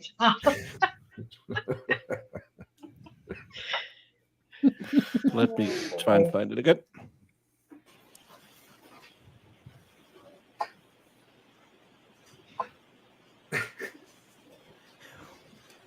If you can pause it. Can you Push describe the for the table jurors all what over you the see place. Brian Albert and Brian Higgins doing in this footage? Abdominal. Based thrust. on my understanding, it looks like he's giving him the Heimlich maneuver or abdominal thrust, I guess. I don't know what he's doing. Brian Albert's got his hands around Brian Higgins, correct? Abdominal thrust going in. That's what it nose. looks like from here. I have no idea what he's doing. Could it be described as wrestling or grappling? I guess, yeah. Let's go ahead and play it. I guess, yeah. How about that? Was that wrestling or grappling that when he a- threw a knee was to that the a chest? front knee Heimlich maneuver? Was that the forward application of the Heimlich maneuver? Yeah. Docking is only fun if it doesn't get stuck. Also, why are they Thank you. continuously Please take that touching down. each other? During the course of They're drunk reviewing as this hell. video, or the entirety of the video, not just the clips that you just reviewed, did you see where John O'Keefe was, generally speaking, relative to Brian Higgins and Brian Albert? Throughout the entire time? He wasn't standing still, I understand that, but generally, was he standing with them or was he closer to the bar in the back of the video? I believe after Mr. O'Keefe arrived and embraced a few people with hugs, I guess if I had to estimate, most of the time he was on the other side of the table, which would be closest to the bar area. And after you saw Mr. O'Keefe walk in and greet everybody with salutations, did you ever see him interacting with Brian Higgins and Brian Albert throughout the evening again on this video? On this video, I did not know. I'd like to play runtime, one more clip, Your Honor, runtime 1915 to 1957, about 45 or 50 seconds. Can you pause it?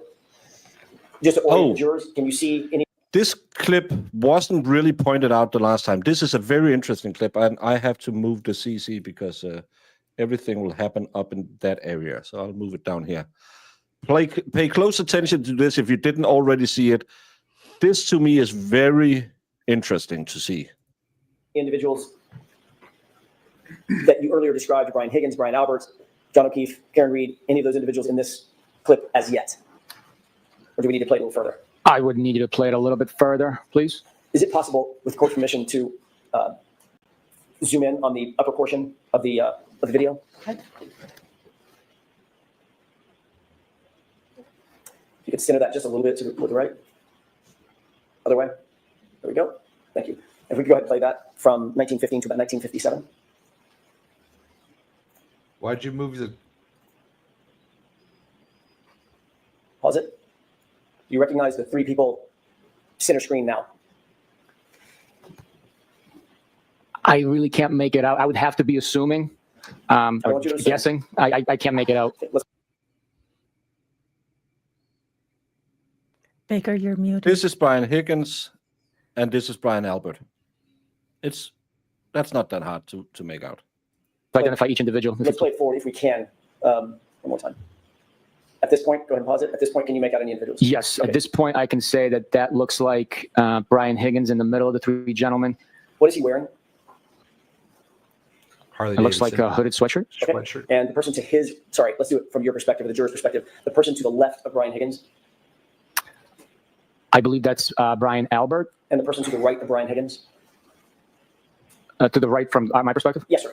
I believe that's Chris Albert, but I'm not positive. I'm not positive. Play it. Stop. Did you see Brian Higgins just do something? I was not paying attention to his gesture. We have to replay that, please. Does it appear he's looking in a particular direction?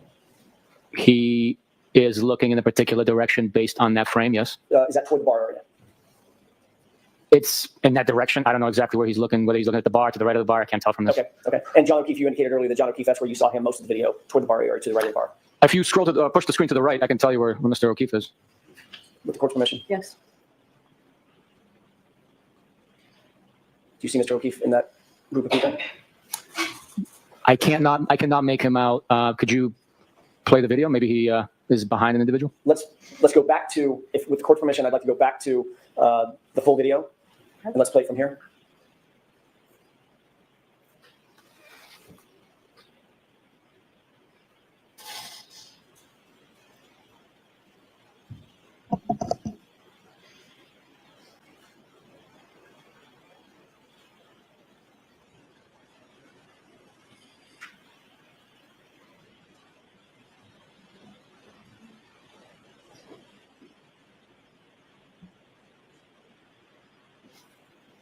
Pause it. You know, Could you see what was happening with Brian Higgins? He was gesturing to someone. I was trying to see Mr. O'Keefe. We were talking about Mr. O'Keefe, so I apologize. Jesus. With the court's permission, could I play the video one more time with it focused on the other side of the bar? Yeah, go back. Thank you. Last time. Can you tell me It's like who? Brian Albert's like so I'm not tugging looking on for the him. wrong person. Sure. Pause it. you see John O'Keefe there? Yes, I do. Okay, can you point to where he is to the jurors, please, on both televisions? Mr. O'Keefe is right there wearing the sweatshirt, multi-tone gray sweatshirt with the hood on it and his hat. And this the TV? right there. He appears to be at the bar paying the bill. Okay.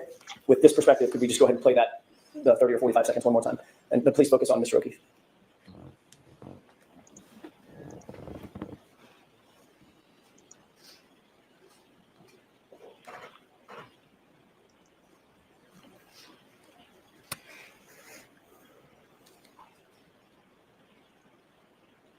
Pause it. Do you see where Mr. O'Keefe is looking at this point? Yes. Where is he looking? What direction?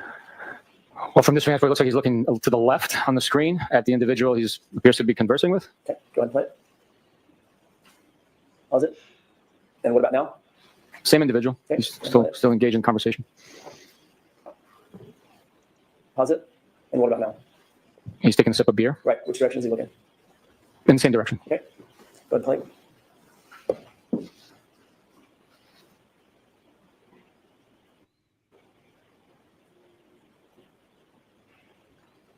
And go ahead and pause it. Would you go back out to the full screen? At this point, does it appear in the video that Brian Higgins, Brian Albert, Chris Albert have all left the bar? There's someone standing across the table from Mr. O'Keefe to his rear. I don't know who that is, so I can't testify to that. The others have left. Given this perspective, now that we've seen both of them Zoom, do you have an opinion as to whether or not it appeared that Mr. Higgins was gesturing toward John O'Keefe just before he left the bar? Given this perspective, he might have been. I don't know who he was gesturing at. Okay. We can have the lights up. We can take that down. Did you ask Brian Higgins about it? I want to change gears for a second. Let me ask one more series of questions, if I could. Sergeant, what we've just seen was literally Brian Albert, Brian Higgins leaving Waterfall to go to a different location. What was the location they were heading to, based on your investigation? They were heading to 34 Ferry Road. And shortly thereafter, who else followed to go to 34 Fairview? I'm sorry, you said Chris Albert? No, I didn't. No, we didn't. Okay. Brian Albert, Brian Higgins, they went to 34 Fairview, and then Mr. O'Keefe also traveled there. Thank you. I want to shift gears, if I could, to another video. Did you review certain ring videos, specifically relative to One Meadows, the outdoor ring video servicing the carport area? Yes, I have reviewed those videos. If we could, Your Honor. Next moment. This has previously been marked as 12A.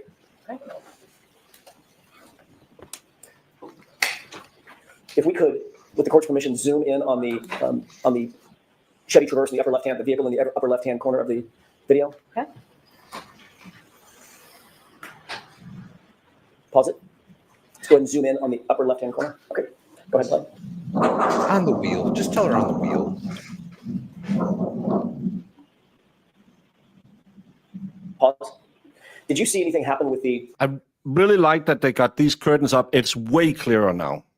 Yes. Mm-hmm. You can see that Right. car didn't. The last time I thought it just slightly rolled forward. This time it bumped. Oh no, it Yeah. hits the end of the brakes and then bounces back. I mean, it's a solid hit. Yeah. It moves pretty quick. Pause.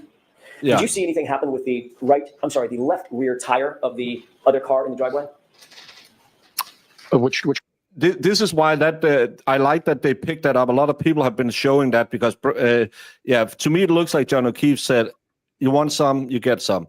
I think as a bouncer, Valhalla, if you had seen guys like that acting like that, would you have been a little paid a little attention that nothing happened in the bar? Would you just say, "It's just they're just waving"? Oh, we'd definitely make sure the fat rowdy guys would be on their way out the door. Just kind of following them through the door. Valhalla, That's as a definitely- professional bouncer, did you take that as the Heimlich maneuver? That was that. I'm going to start just referring to that maneuver as abdominal thrusts from now on. Hey, Miss Valkyrie.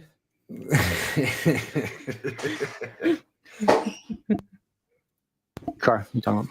The highlighted portion, the parked car, which is the left rear tire that's zoomed in on. I wasn't paying attention to the tire. Can you play it again, please? With the court's permission? Okay. Oh, Try that one more please. time. Please play it again.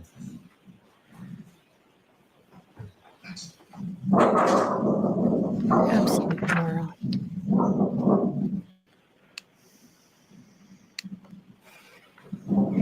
Pause it. Okay, you can take that down. Did you see anything happen with that left rear tire of the Chevy Traverse? Based on that video, it appears there might have been movement there. Last year, and Might? you've seen this video several times, correct? I have. You saw it during the course of your investigation, not just in the course of proceedings, correct? Right. Last year, you indicated that you observed the vehicle, Miss Reed's vehicle, come near Mr. O'Keefe's car. Which one in that video was Mr. O'Keefe's car? The Chevy Traverse. And that would be the car that was parked and static, not moving, correct? Correct. Having seen this, do you still believe that the SUV came near the Chevy Traverse, or do you believe it struck the Chevy Traverse? With the clarity of that video, there is a lot of movement in the shot. Not with great certainty. It appeared that there was movement of the tire, but I cannot say with 100% certainty there was movement. You can't say with 100% certainty Hold that on. tire literally shifted and wiggled. What was it? The on some Dutch sort of angles that got Based on the you? video, it appeared to have been movement. Okay. It appears to You had have this been video movement. for the first 3 years of your investigation. You had this video very early on, correct? That's correct. You never enhanced And it? for the first several years of your investigation, did you either deny, well, let me ask it this way. Was it your assessment that the SUV did not contact that Chevy Traverse? My assessment with the totality of it all was that based on the video, there was no damage that occurred to either vehicle at that point in time. That wasn't my question, Sergeant. My question was your assessment that there was no contact between the two vehicles? Is that what you assessed in the course of your investigation? I did not assess that there was no contact, no. Even as recently as last year, you testified in another proceeding that the SUV came close to the Chevy Traverse, right? Yes, I said there's a lot of movement in that shot. It's difficult to tell if there was more Just- for me just- to observe and push that certainty level up. I would have testified differently. Are you a As you've seen the T-Rex? video enhanced, zoomed in on, do you wish to amend that testimony from last year? Ask a different question. Sure. Given what you've just seen, what is your testimony now about whether or not that SUV struck the Chevy Traverse? There is movement of the tire. There is movement. Of the tire. Could be an earthquake, could be someone standing there pushing it. I'm asking you, based on what you just saw in this video, do you believe that the SUV struck the Chevy Traverse? Logically speaking, the two vehicles had to have come into contact for the tire to move. They had to have collided. You are the fucking police. You have access to exactly the same enhancement tools that the defense is using. You have been lying about this for 3 years because pin it on the girl. Why are you There's lying nothing through your else, no. missing teeth? I smell burnt toast. This can't be good. Mo's stroking out, y'all. Correct. What do you mean there's movement? There's a How lot slow of speed is. flurries and the snow. Which area of the SUV collided with the Chevy Traverse? The front, the rear? It appears from the video it's the right rear area of the Lexus SUV that comes into contact with the Traverse. What time?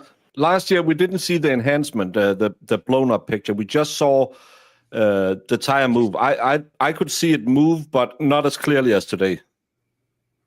I think we Was did this see video the close up, and that was taken? when We did? I finally saw it. I think so. I Or believe might have that been is at done after the fact. I don't 5:07 a.m., if I'm not mistaken.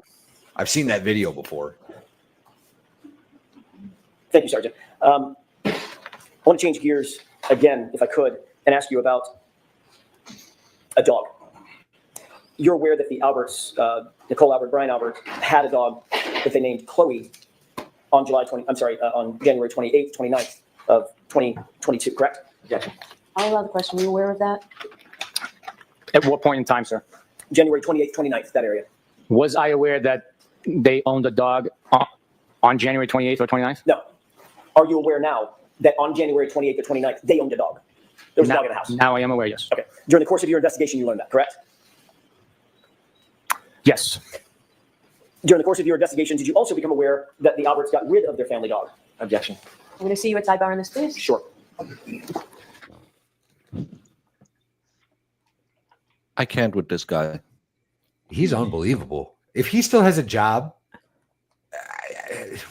Valhalla, he's still going to have a job. The state is going to say he did a wonderful job. The defense has nothing. They're going to lie to themselves and the citizens.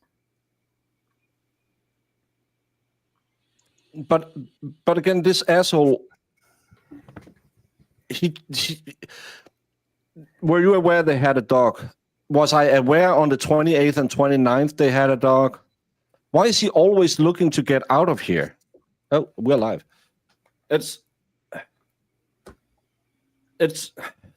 He thinks if he repeats the question, it's gonna like, I don't know. He's being so slimy. Like it and the jury has to see this at this point. The jury has to see this. And I believe they do, because if you watch Yuri's face, he is nowhere near as confident as he was yesterday. What I will say is I've been looking at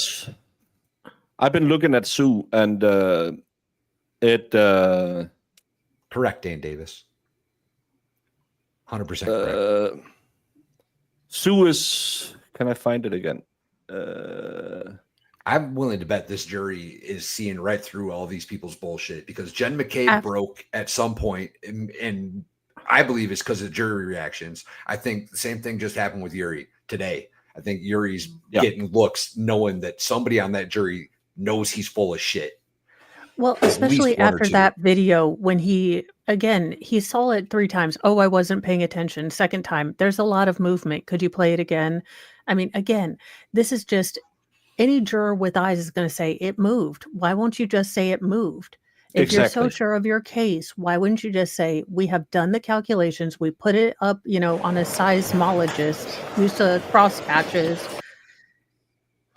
Let me just take the after we got back from break from Sue O'Connell, who is not pro Karen Reed.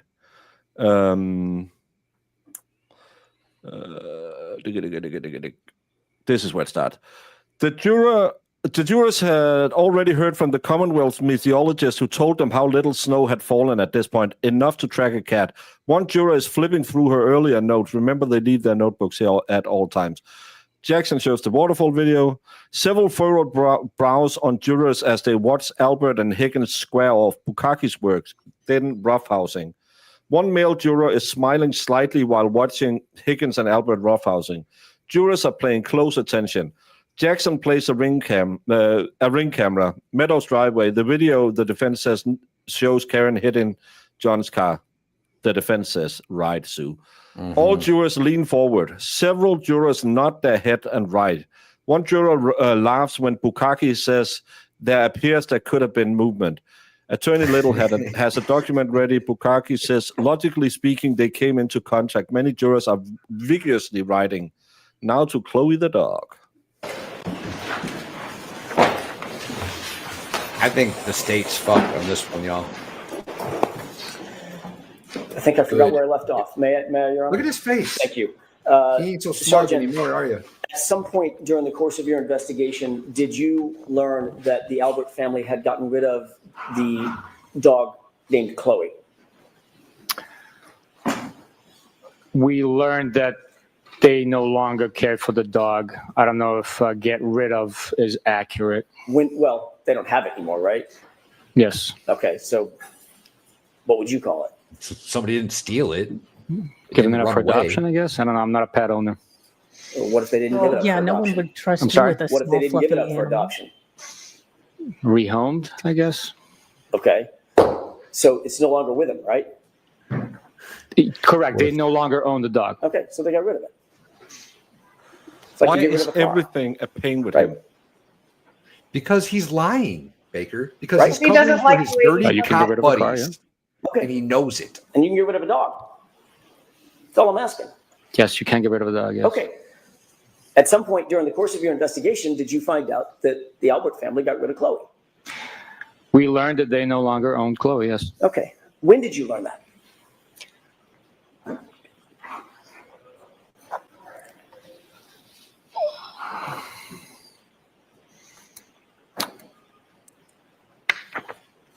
What are you, bored, Sergeant? Are you? Is this like I third period study hall? Cannot tell you exactly. I can tell you when we looked into it officially. When did you look into it officially? Yes, pray tell. When did you do your job? Traveled to the dog's home and assisted with identifying the dog and investigating that animal. Okay.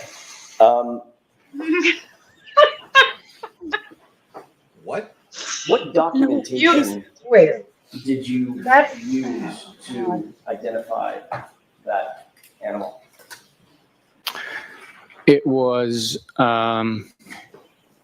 veterinary records. I'll stop you there. Veterinary records from Let's say what? from the Albert family? When they I did not get any veterinary records from the Albert Then family. how did you confirm it was the dog? Veterinary records that you did get were veterinary records that had been utilized with the Albert name? Where were these veterinary records? The veterinary records were with the vet that's caring for the dog and also owns the dog now. Okay. And those records also had been dated prior to when the dog was owned by the Alberts. Okay. So other than some veterinary records. You know how easy it is to fake that- veterinary And records? by the way, the dog's All not even dogs named look Chloe, correct? the same.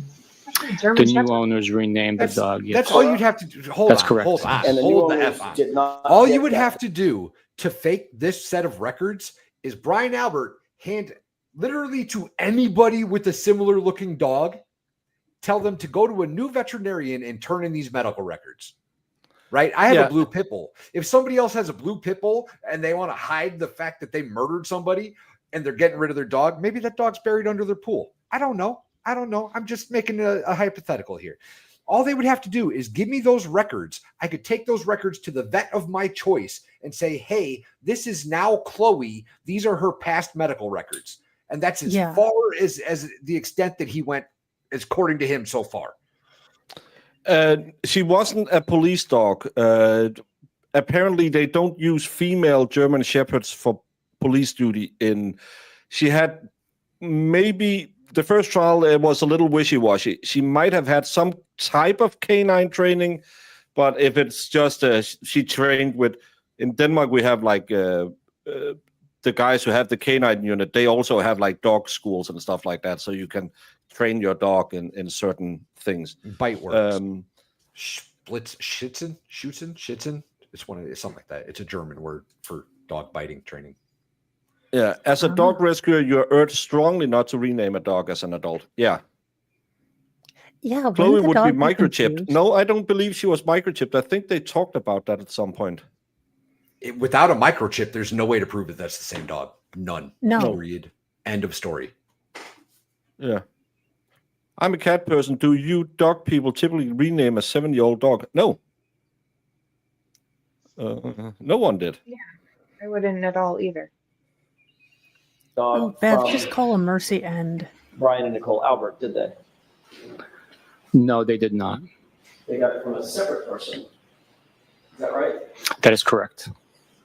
Separate person named Riley?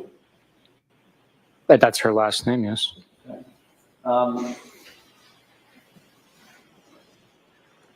And did this person Riley have any records showing purchase of Chloe or adoption of Chloe from the Alberts?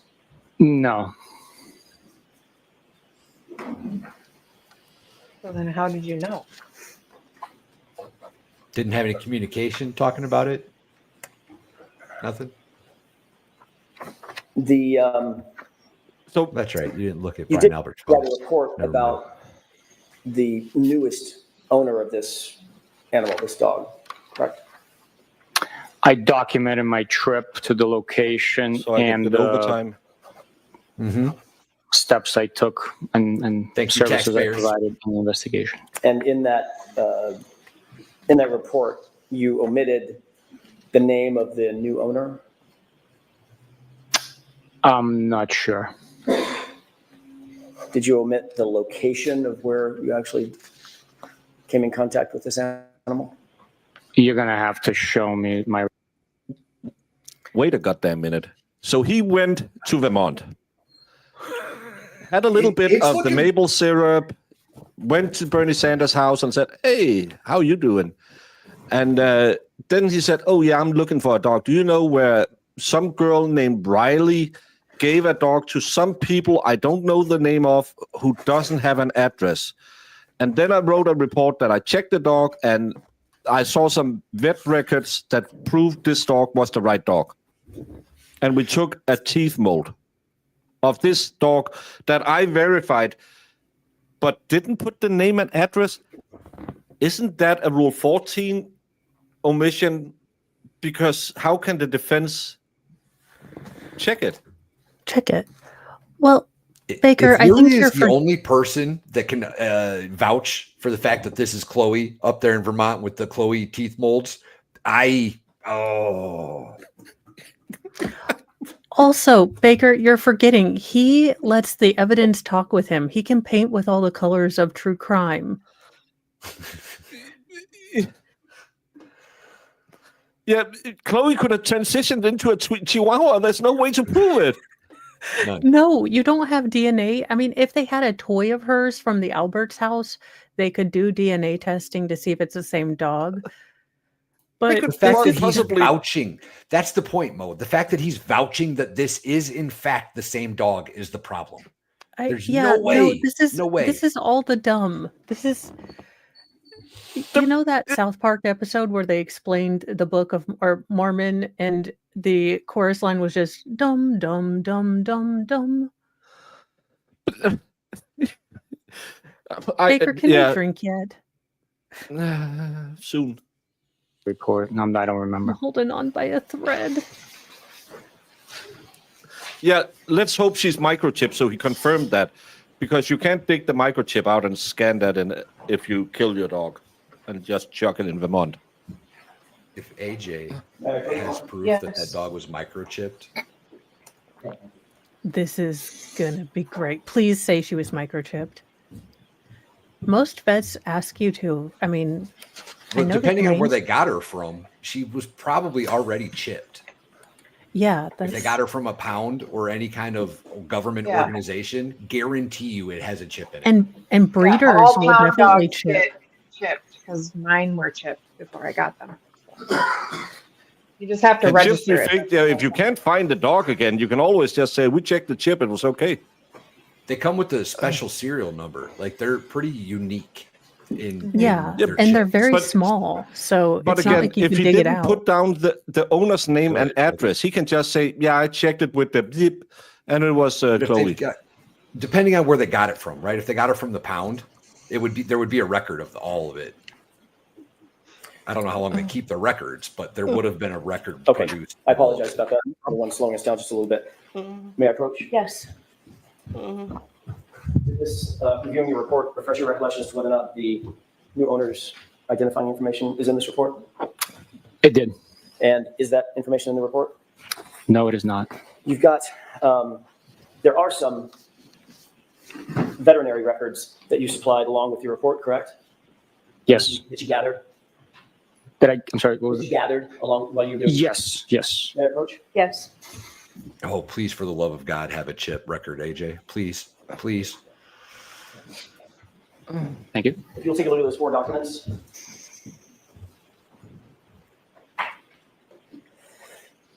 Do those appear to be the veterinary records that you gathered related to this animal?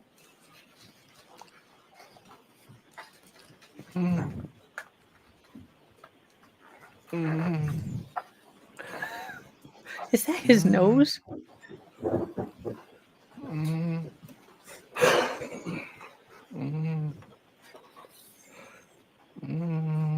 His nostril is on fire. Why won't it stop?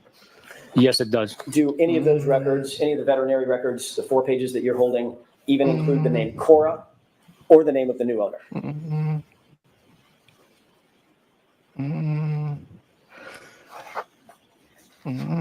Is Bev snoring?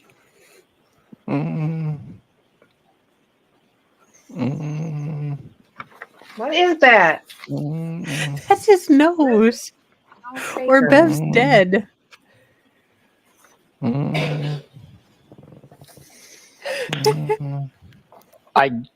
browsed through it, and no, it does not appear that Cora or the new owner are included in any of these 4 pages. So the sound was me because it hurts my brain. So you got Oh. veterinary records without owners or dog names on, and you passed it off and said, "Yep, clearly Chloe." What was the? You better say I checked your chip and it matched up. I did the chip check. Yeah, he better, or this is absolutely bonkers, ridiculous. Brandon, is your offer still good to go? Because we need to send Nima to Vermont now.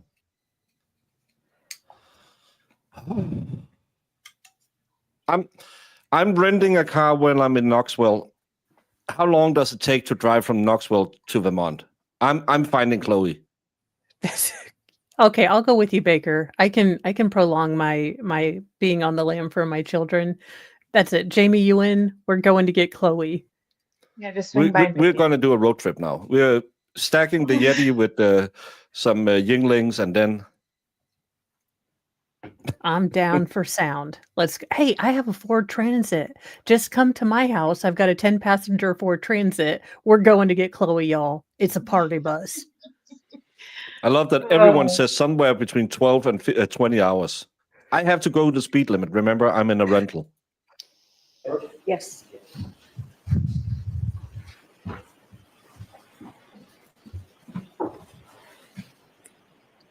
You don't have any transfer records for Chloe, correct? All the records that are provided by the owner. I'm going to go through a series of questions, Sergeant. If you can answer it yes or no, that might make it go a little faster. You don't have any transfer records, correct? I wouldn't know what it looks like. That's why it's taking quicker. Means telling you that that's all the records that I have. Okay. I want to answer my question. You don't have any transfer records. I don't know what a transfer record would look like, so the I answer can't. is no. I don't know. Okay. You don't have any rehoming records. I don't know. You don't have any purchase records. I don't know. The only records you do have are those 4 pages of veterinary records that don't have the name Cora and don't have the new owner's name. Correct? That's correct. You would agree, shifting gears for a second, that timely report writing obviously is an important aspect of any investigation, correct? It is important, but we can only write reports as feasibly and possibly we're capable of doing. Sometimes investigations are rapid, so you can't write a report. You take notes, and some time goes by before you actually document the information on an official report. The information's there, it's gathered, it's maintained by the investigator, it's shared, it's acted on at times, but the official reports might take some time to write. So obviously, if you're, like you said, things are fast moving in an investigation. It might be that you interview a witness on a Tuesday, you're super busy on Tuesday, Wednesday, Thursday. It might be Friday before you can even sit down and draft a report about that interview that you did on Tuesday, correct? Different circumstances dictate differently. That would be completely normal. Yes, it is. But most of the time, it's best practices, and you're taught, and you teach your subordinates, that it's best practices to reduce to writing and memorialize a report as close in time to the event in question that's being memorialized as you can, right? Perfectly. In a perfect world, we'd write it as it's happening.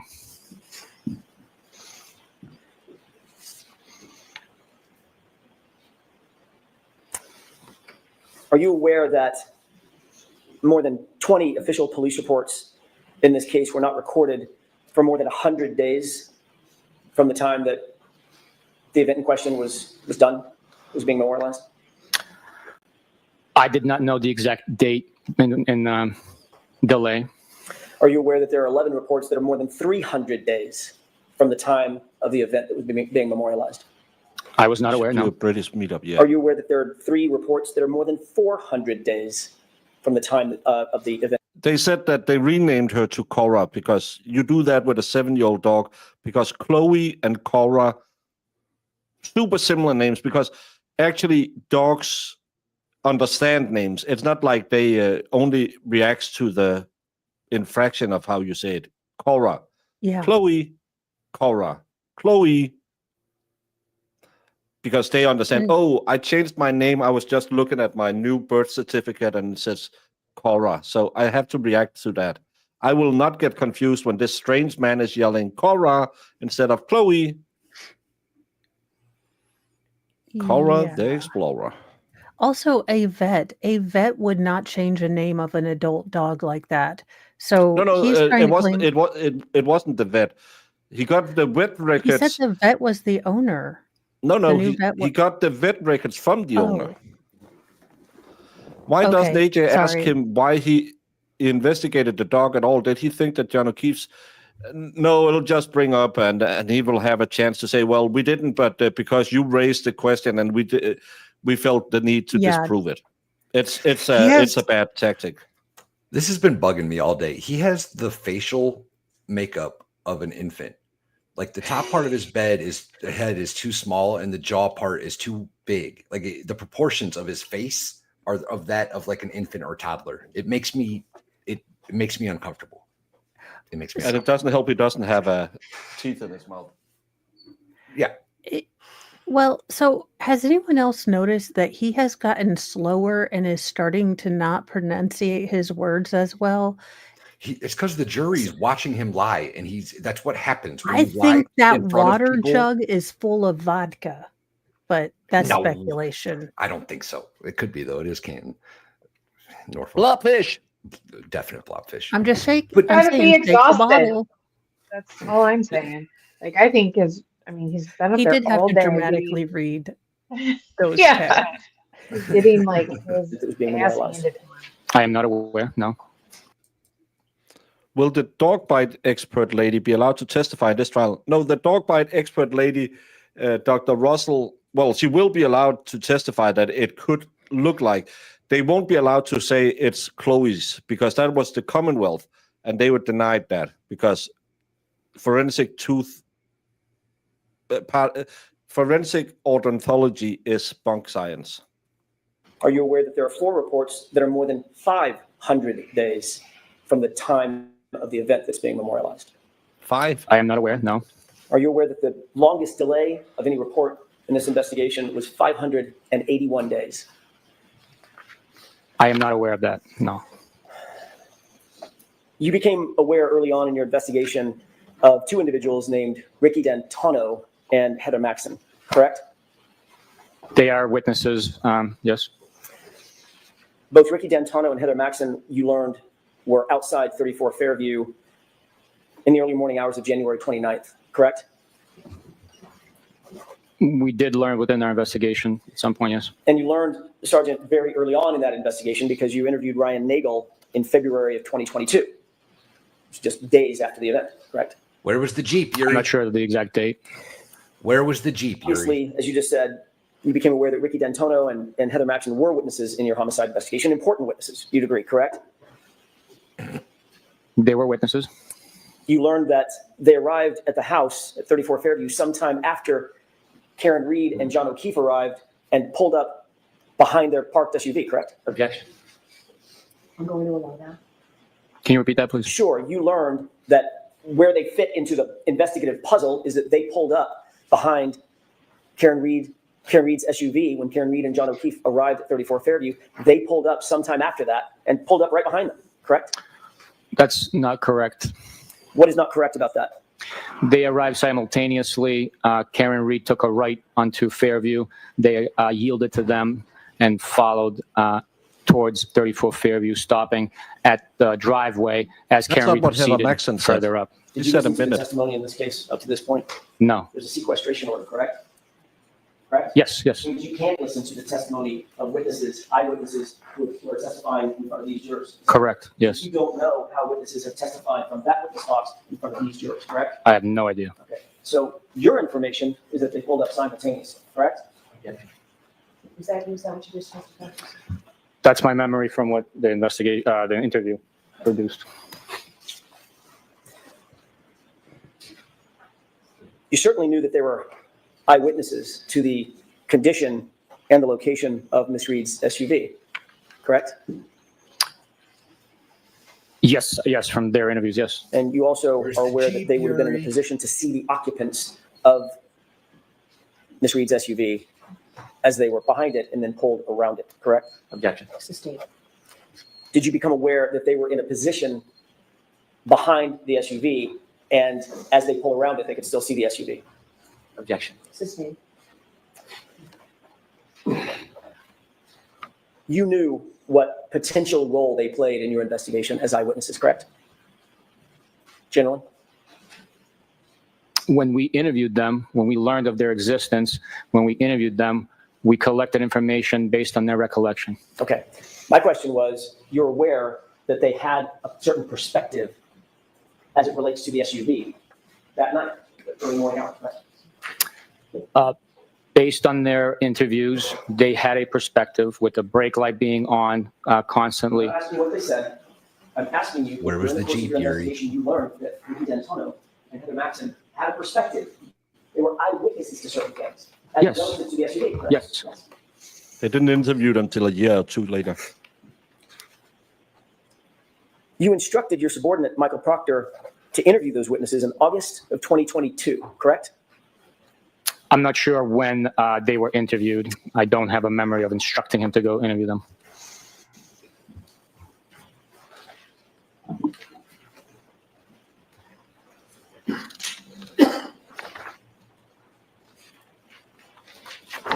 May I approach, Your Honor? Yes.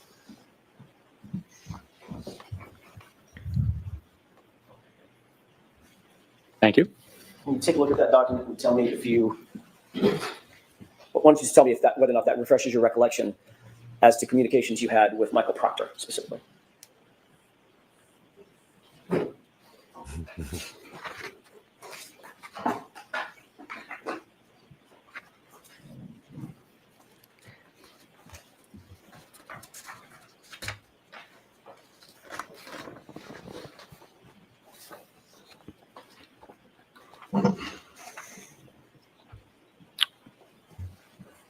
Thank you, Sergeant. Does that refresh your recollection as to a conversation, or I'm sorry, a communication that you had with Michael Proctor?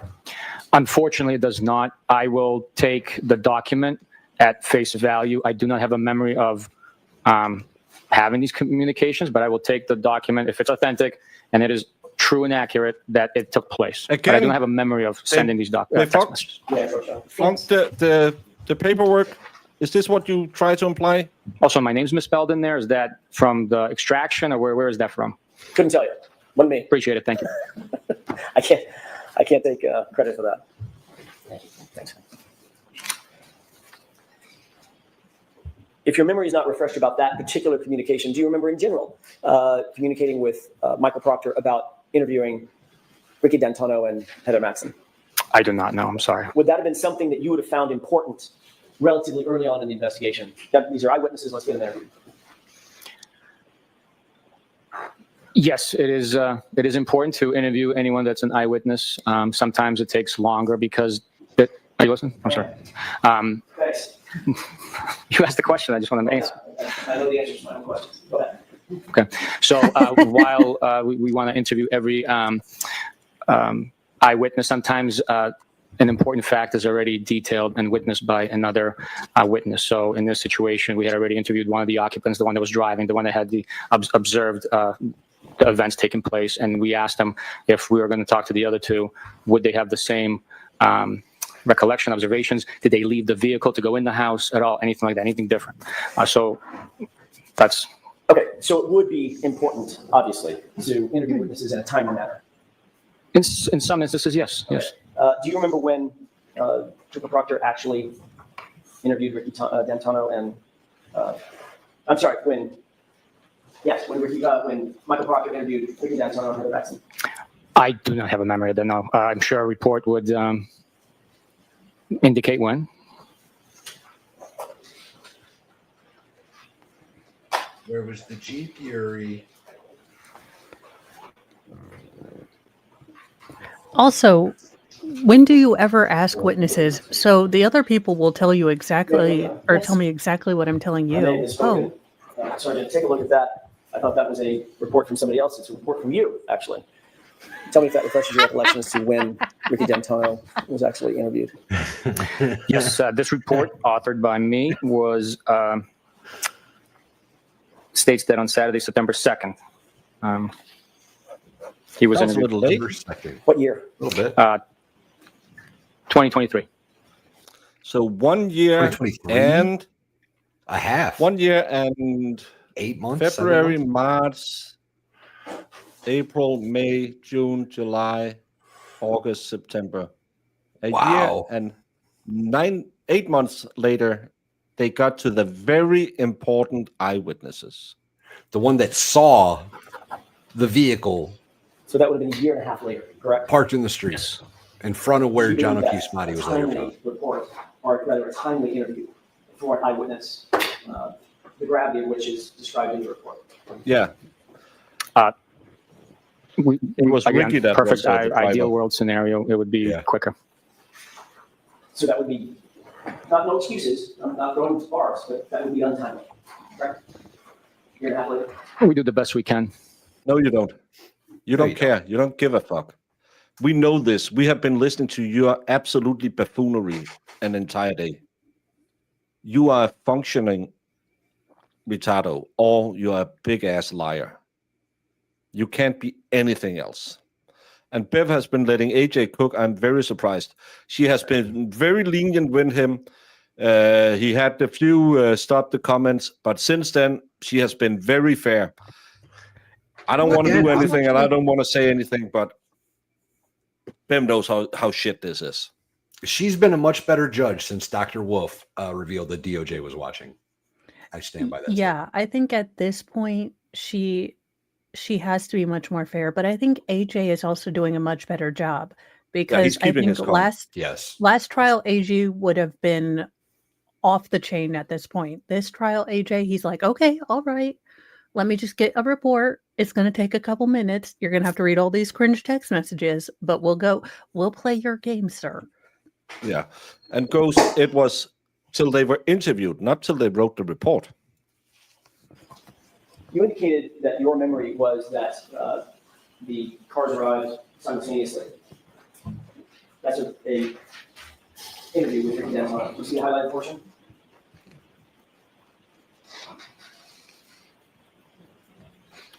I see. Ricky D'Antona actually told you the car was Objection. parked, correct? Objection. The objection sustained. Your Honor, may we approach you? Yes, can I see that, please? Bev's like, did you memorialize your ridiculousness? You're making me, it's impossible for me to tell you. That bench Hank, is looking Yes. scarcer and scarcer by the day. Yeah, it was filled this morning. Mr. O'Keefe has gone again. And Paul O'Keefe is sitting there thinking, and I dressed up for this. I was thinking I was getting my close-up, Mr. DeVille. And the lady who allegedly did shrooms with Kate Peters. Give you some. Are we going to end now? Yeah, it's What's going on? 4 o'clock. Especially as this moves along, I think it becomes more important for me to talk to the lawyers about scheduling and to give you some idea on how we're doing. I can tell you that everybody's in agreement that we are right on schedule. So we're not behind schedule. Optimistically, maybe we're still a little bit ahead, but we are on schedule for many different. Monday, I'm going to ask you all to come in at 10. So we'll start at 10 o'clock on Monday and we will go a full day. We'll leave every day next week. We'll use a full day. So we will Monday, see you next 10 week. o'clock. Those same cautions. Please do not discuss this case with anyone. Don't do any independent research or investigation into this case.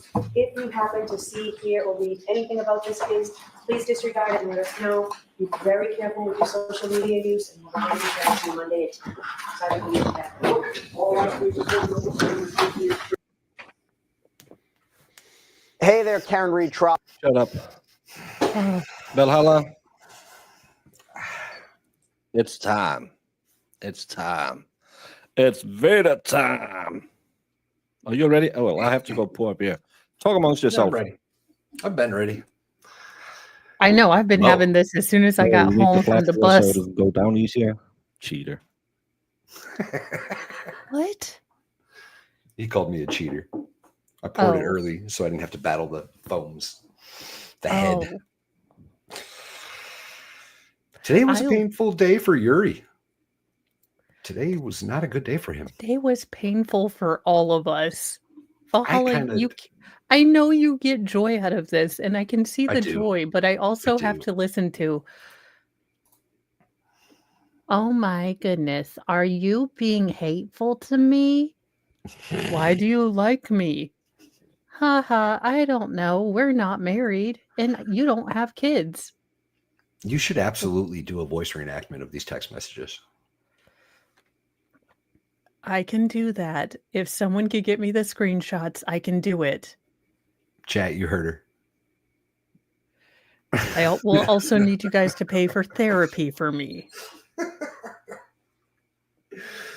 Oh my God. It makes me happy. It really does.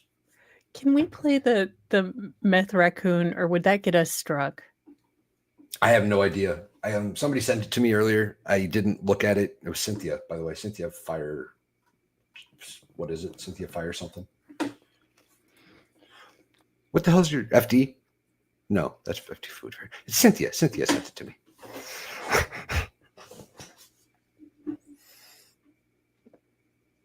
As always, it's Friday. Is Brendan ready, or is he still crying and saying, "Oh, I have to go to the shop"?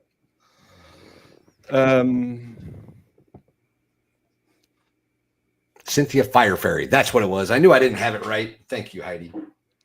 I knew I was close, though. I knew it was Cynthia. I didn't pay attention to the last part. I knew it's got something to do with the fire department. That's all. Fire Fairy. Fire. Something. Fire. What's 40 seconds? What are we talking about? The raccoon video.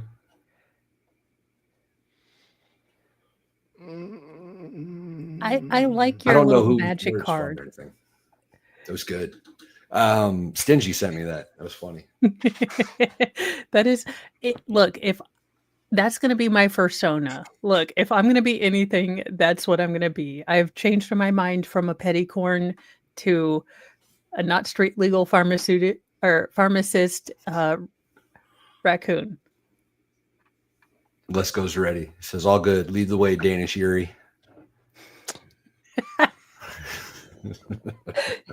Here you go. This is it. The officer ran the plates of this maroon Hyundai.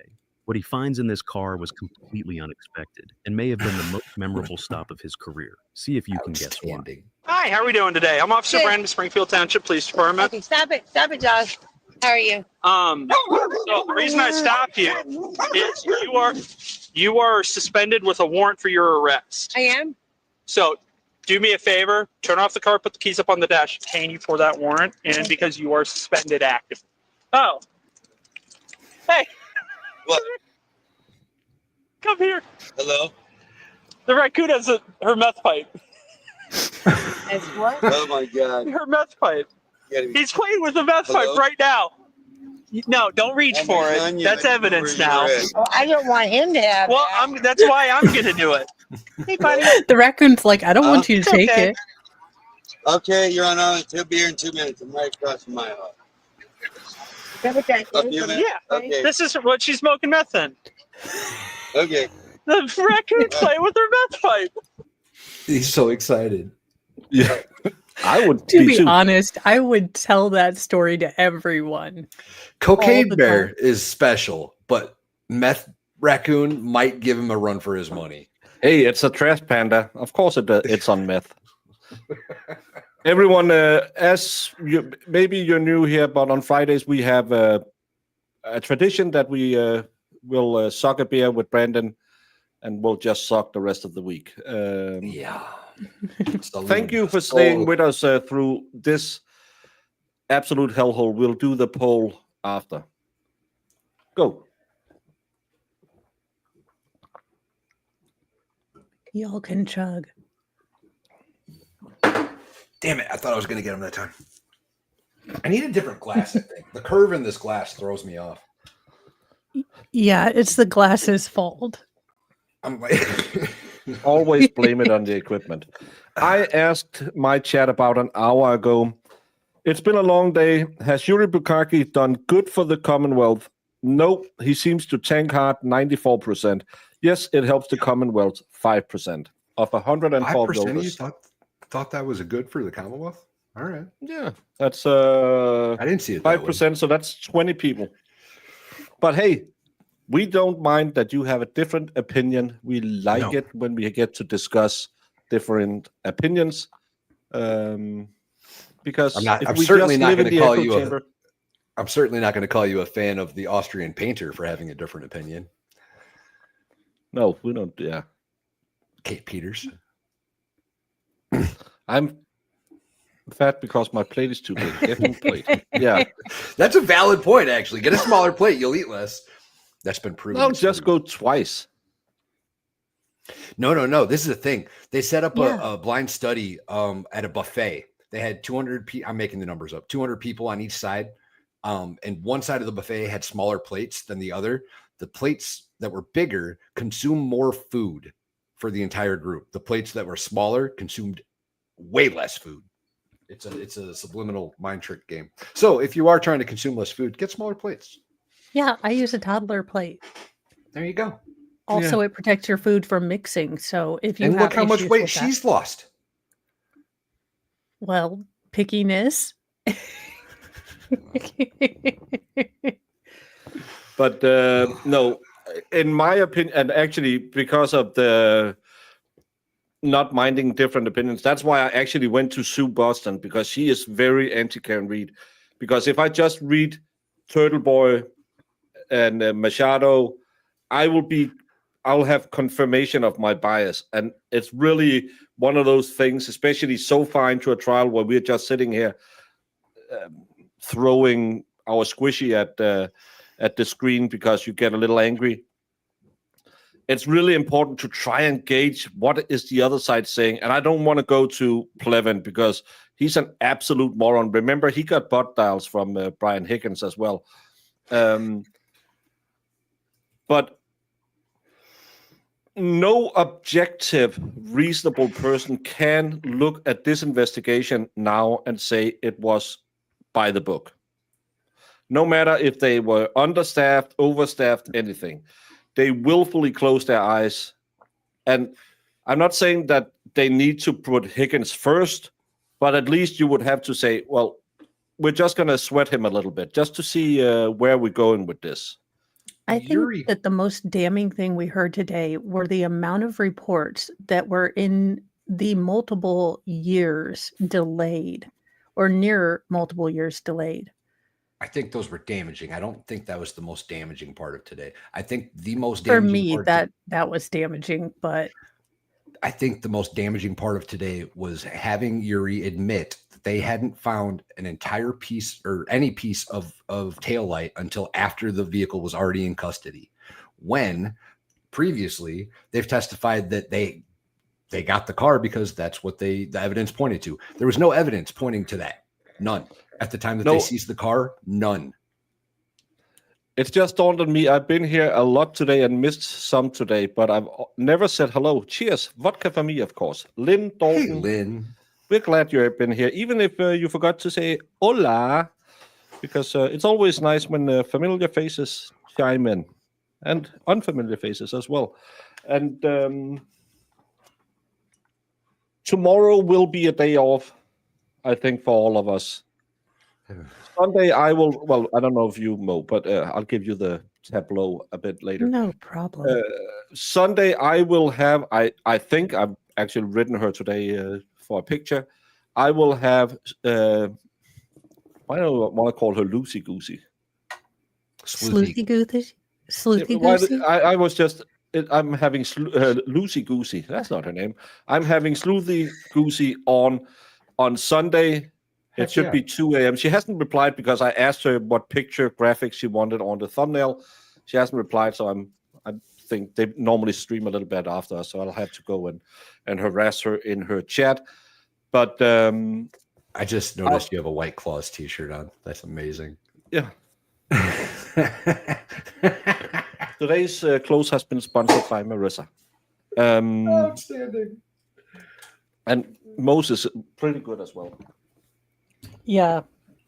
People are particularly stupid today, and I can't talk to them or to any more of them. And I think Yuri, I need to start picking out more positive t-shirts because God was like, you wanted idiots, I can provide. Your cup will runneth over. And Sleuthy Goosey will be Sunday at, I think we agreed on 2 p.m. Eastern. So if you want to have a breakdown from someone else's perspective, please join me there. Tonight, if I can get my ass out of bed, I will be on with The Expert. The Expert is the guy who is going to host our Dollywood 2.0. Remember, Wednesday night, we're going to do some informal meet and greet. Thursday, we will meet people at Dollywood. And Friday, there will be a live taping of the show where we will be around the area so you can come meet us, hang out. Maybe if you are particularly lucky, you can get a belly thrust from Valhalla. Abdominal thrust, sir. Abdominal. Sorry. So if you don't already, come join us. If you don't know the experts, Friday Night Live, you will see a lot of familiar faces from chat. Volstorm is there. You won't see his face. Valhalla is there. When I can get out of bed, I'll be there most there sometimes. It's a more loose, funny format than all of the seriousness. We might even talk about...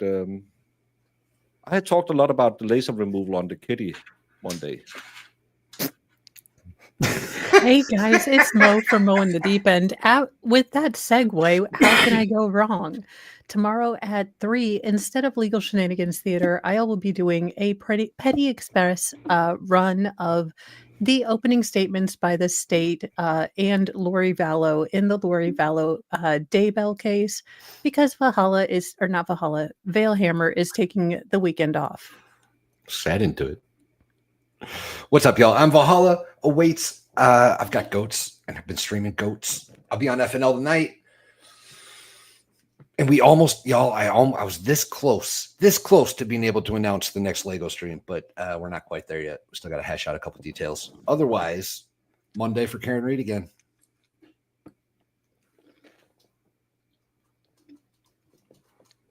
Fuck it. I always do it. Damn it, Mo. Shut up.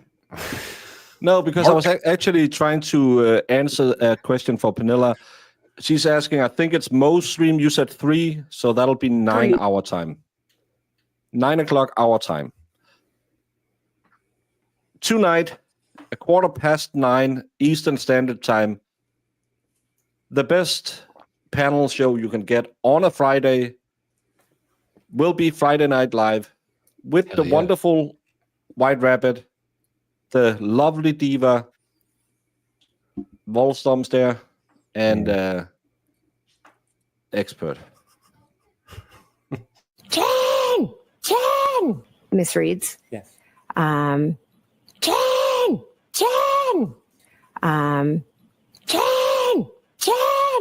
Get cut and dry. Pretty simple. Just pin it on the girl, right? Pretty simple. Just pin it on the girl, right? Objection. Pretty simple. Just pin it on the girl.